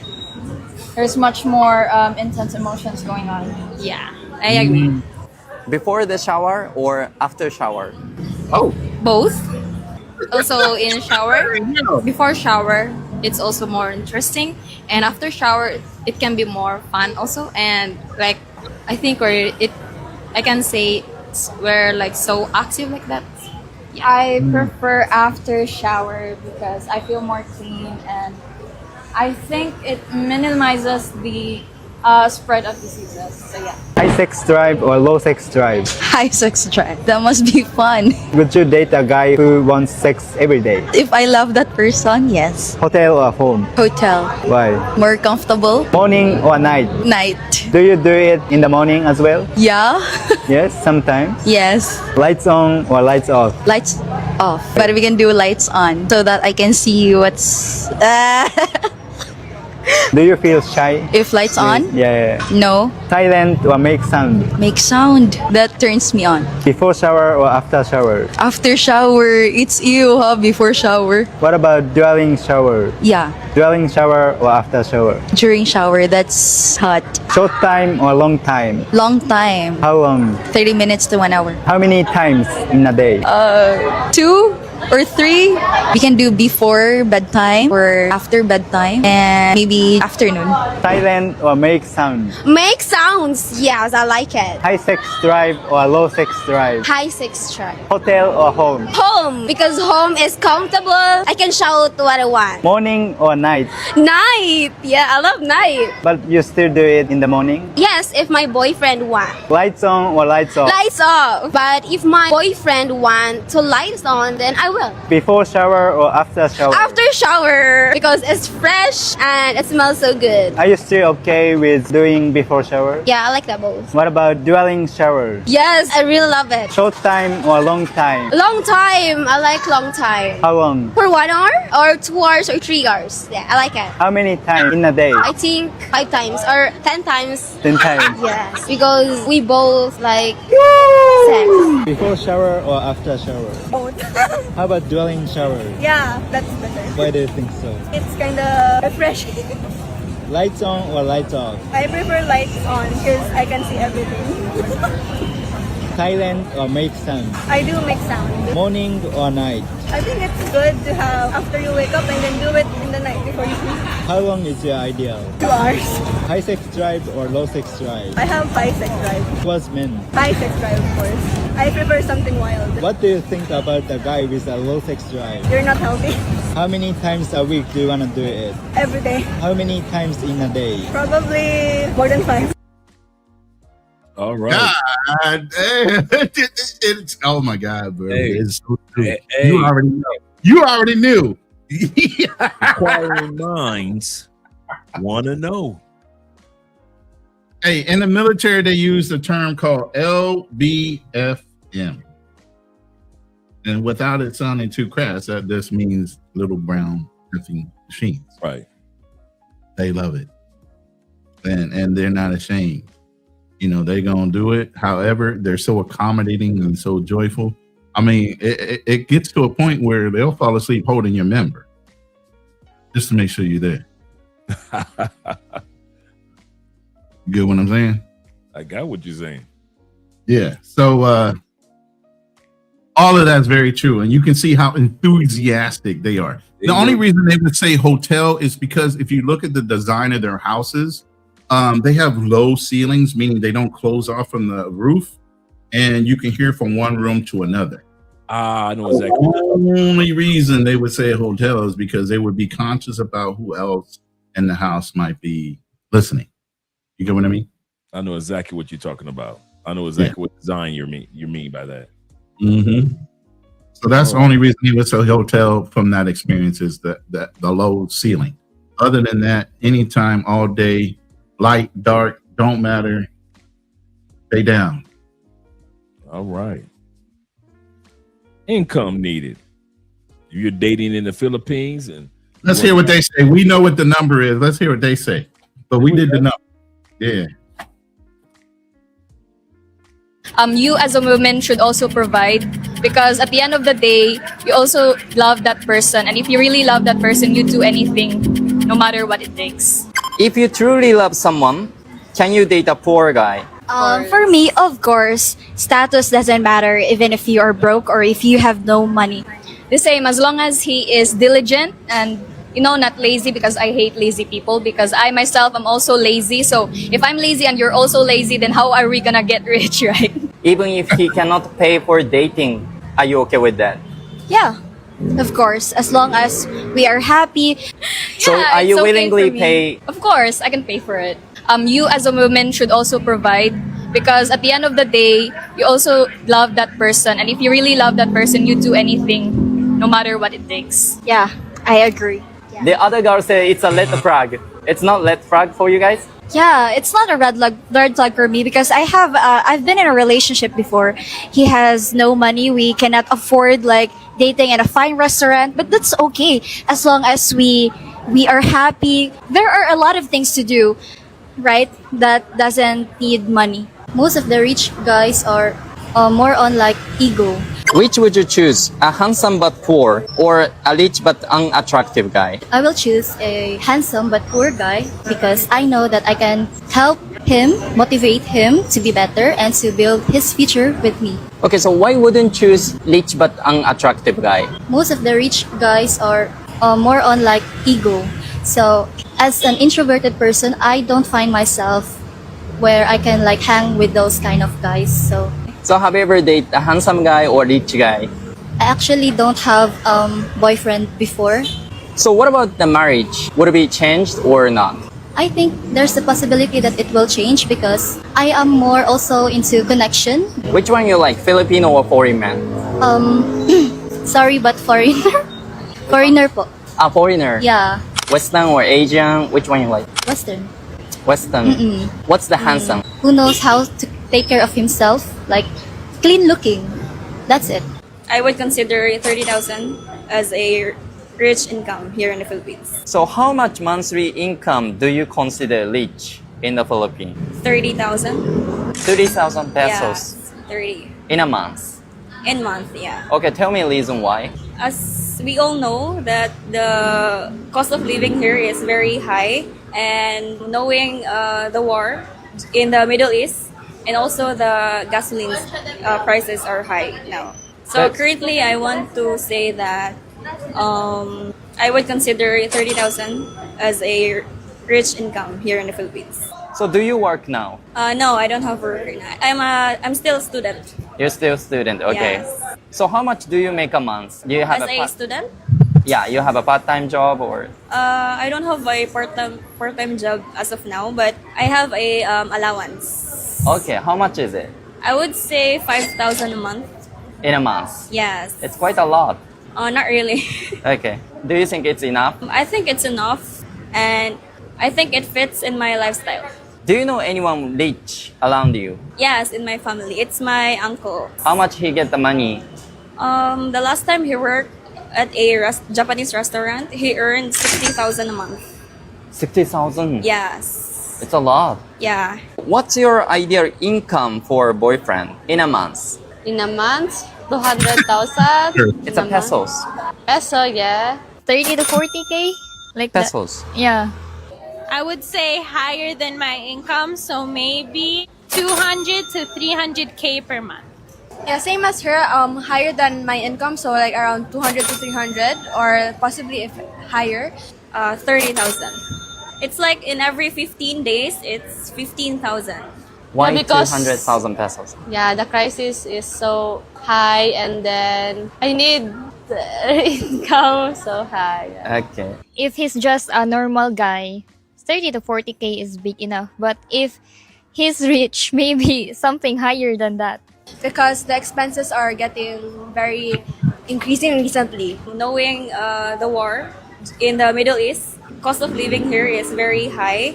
I would say that I would like him to be in the IT or medical industry, because I'm also in the medical industry at the moment. So one of those, I can't pick. Message the foreigners who wants to date a beautiful Filipina like you. Guys, just being frankly honest with everyone who's gonna be watching this. It's always been a thing where people are like, foreign people always see Filipinas or Filipinos as gold digger, but they're not gold digger unless you have gold to dig. So please humble yourselves. And if you, a tip from Filipina herself, if you wanna date a Filipina, I suggest that you go for those who are somehow financially stable. I'm not saying rich or who makes a lot of money. I'm just saying someone who's stable. Just because you have money or just because you have something to offer doesn't mean that you have to offer them everything you have. Because once you lost everything that you yourself wanted to offer to whoever you were dating, I am very certain, 100% sure that you will put the blame on them, and that's not very nice of you. So if you don't want to regret anything, go for something that will stabilize you as well. Not just them, not their family, but you. Okay? That's all. Thank you. Okay, thank you so much. You're welcome. All right, and that's the end of the video clip. I want to hear what you have to say in regards to the income section. Well, we already know what the average income is. So when they're saying 30,000 pesos is a lot of money and it's wealthy, and that's only 500 USD, there you go. You know, but the ones that were saying 300 and 200K, you can tell they were a little entitled and westernized because of their job. But the other ones are very reasonable. And all that does is confirm what old boy was talking about, why he couldn't get no Filipino to fall in love with him. What the hell? Are you serious, bro? And then he went to Thailand and repeated the same thing and said it was always them. They're the problem. No, there is no problem. It's you. Money-wise, looks-wise, whatever. And you heard the one girl, she says, I'll take a good-looking guy over a rich guy. Yeah. Because they know the rich guys have egos. These women are not dumb. Do you realize in the Philippines, you have to have a college degree to work? Yeah. All of them are educated to the hilt in order to get jobs here. They're not broke and they're not stupid. Well, they necessarily aren't wealthy, but what I'm saying is they're educated, highly educated. In order to get jobs in the Philippines, you have to have a degree. Okay. And then the other thing that's frowned upon, which the last girl displayed freely, were tattoos all over their bodies. If you're going to get a tattoo, it needs to be very conservative, located, and it can't be seen, because again, you can't be hired. You're not going to find a Filipina that's working that has tattoos that are displayed. They got to be in strategic locations. They won't hire you if you have a tattoo. So she must be making her own money if she has a tattoo. So you have to start thinking of it that way. You know the culture and you understand if she got a tattoo and it's in an obvious location that can't be hidden, she's making her own money somehow. She don't have any tattoos on her body, or she don't have them in locations that can be seen while she's working. You get what I'm saying? Understanding the culture, understanding your environment, knowing how to move, how to identify certain things about that person and the culture that you're in. Those are all keys and cues. But you can see how excited and enthusiastic they are to date and want to be in relationship. None of them like, I don't need no man. Did you hear that at all? Nope. He got to do this, that, and the other thing for me. And half of them would want to cook. Even if you didn't have no money, they would want to what? Help you. They did say that. Not, oh, you still better go out there and get 5 jobs. No, I want to jump in and help you. You shouldn't have to do it all on your own. Isn't that the mentality you guys have been looking for?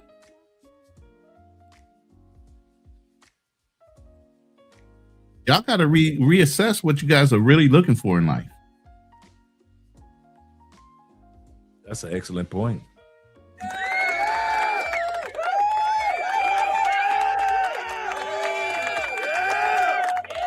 Okay, we've been here almost 3 hours. So how about we do this? Because I don't want to, because I know how guys gonna wind down, and I don't want guys to take for granted the other information that we are going to share. So how about we schedule either, what's your schedule for Sunday? I mean, I'm good either day. I would want, because 4Day brought it up, if he's available for both of us to do it. But yeah, there's a lot of intense information. He's an attorney. I'm not going to say anything out of place because I was a fiduciary. So the information I'm giving out is purely information. I don't sell products anymore. So the information I give out is viable and verifiable. But at the same time, all I can do is point you in a direction of going to find it and buying it from somebody else. I don't sell anything anymore. Okay, so I'm going to schedule a time with our brother Fawdy and you to get together, because there's a lot of slides. B, this is so important for guys to know what you need to do when you pass on overseas. This is very important. So I don't want to take it for granted. So we're going to, in other words, we're going to do this one at another date this week, up and coming week. I'm going to reach out to Fawdy. He was the one that kind of like brought it up when we were on Richie Mac's channel. And so it is with Ronan, Fawdy, and myself. We're going to do it that way. But that gives you an opportunity to give some closing remarks based on your first year, encouraging words, as well as letting guys know that it can be done. Oh, here we go. Question before he said, I'm not fine with the question. Do you offer consultations, Ronan? Absolutely. Go to my website, or go to I have a website, but you can go to my YouTube channel, which is Ronan Travelers, not Ronan the Traveler. That's my cousin, my twin, down in DR. I'm in the Philippines. He's in DR. So if you see DR, that ain't me. That's the other one.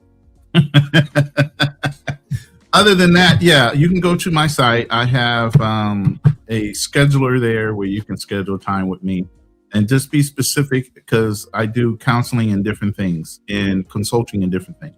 And I'm also starting up the AI thing. Like I told you, I've been working on AI so much that now I do consulting with that too. But if you want to talk about financial things, and we can talk about that, and I can push you in the right direction.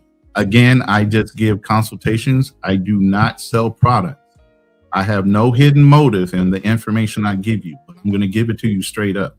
I'm going to draw out a plan for you, and you can go execute it with whatever CPA, whatever investor, whoever you choose to let them have your commissions. I'm just going to organize it for you. There you go. Okay. All right, let's go to Ronan's Travel, because Ronan is live as well. And I'm going to drop the link for Ronan's Travelers. So you guys will have Ronan's. And I'm going to show it on the screen. And I also have a website called Ronan Travelers. Oh, so do you? Go there, everything's there. You know, calendar, you know, different things that I do and are available for.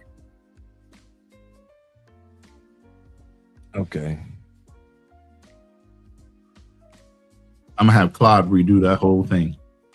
So if you take a look at it now, I'm gonna wait to see what Claude does to it. Okay, cool. Because that's what I'll be doing with Claude in regards to our website. It's kind of funny that you would say that. Mm-hmm. And I have a Shopify store. I'm gonna have Claude redo that and run all the new numbers and what products. Yeah, we need to get together, bro. I told you, man, this is all I do. This is fun to me. Okay, this is cool. Together. Like Theo, I love this stuff, man. I can talk about it all day long. All right. So there we go with the YouTube channel. And let me get the Ronan Travelers website. It's .com? Yep. Okay, cool.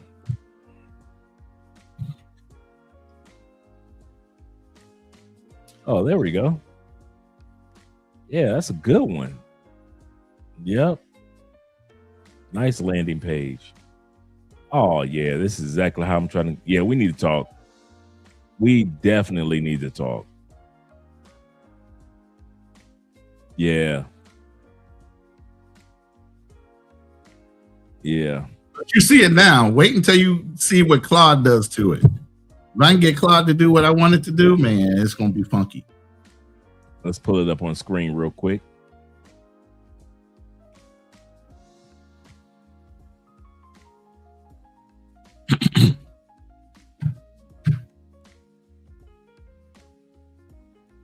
There we go. All right, guys. Let's move us out of the way. And right here, let's take a look. Scroll down. You have the home, the music, the videos, gear, consultations. You can click there. About and contact. And speak with Ronan. Yes, sir. You got the Osmo, showing the Osmo some love. Scroll down, a little information of his vision. Yes, sir. All right, yes, sir. Really nice. That's the actual song I have released. Okay. I was trying to get the military to pick it up, man. It's slow trying to get promotion and things. But I think it's a kind of like a rockabilly country song. Okay. And that's a little video that I promoted. That's a little video promotion, PSA type of thing on why I made the song. Okay. And that's an AI voice reproduction of my voice. So yeah. Then you got other content creators as well as other content that you have up there. Mm-hmm. And then visit the channel. Then the consultation section. Yes, sir. Then the costs. Yes, sir. Not bad at all. Book a session. And then I'm writing a book, and it's on AI filmmaking. Oh, that's what's up.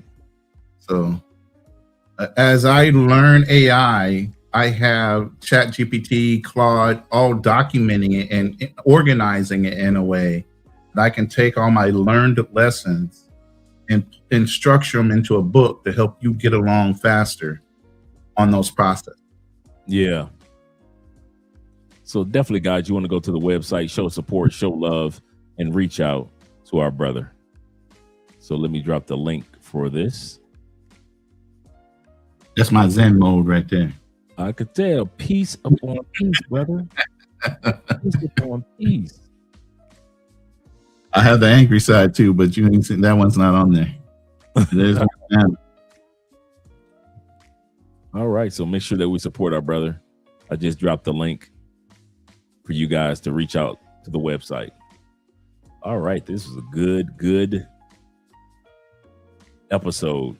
Now, once again, in closing, I'd like to hear what you'd have to say to encourage guys when it comes to the Philippines.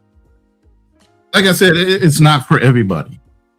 If you're looking for somewhere to kind of like zen out for a while, find your center and either re-educate yourself in another direction that you're trying to live.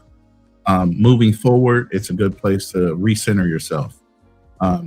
Nobody's going to bother you unless you bother them. You put yourself in environments where there's a lot of clubbing and those things, and you have access to your tropes, whether they be alcohol, partying, women.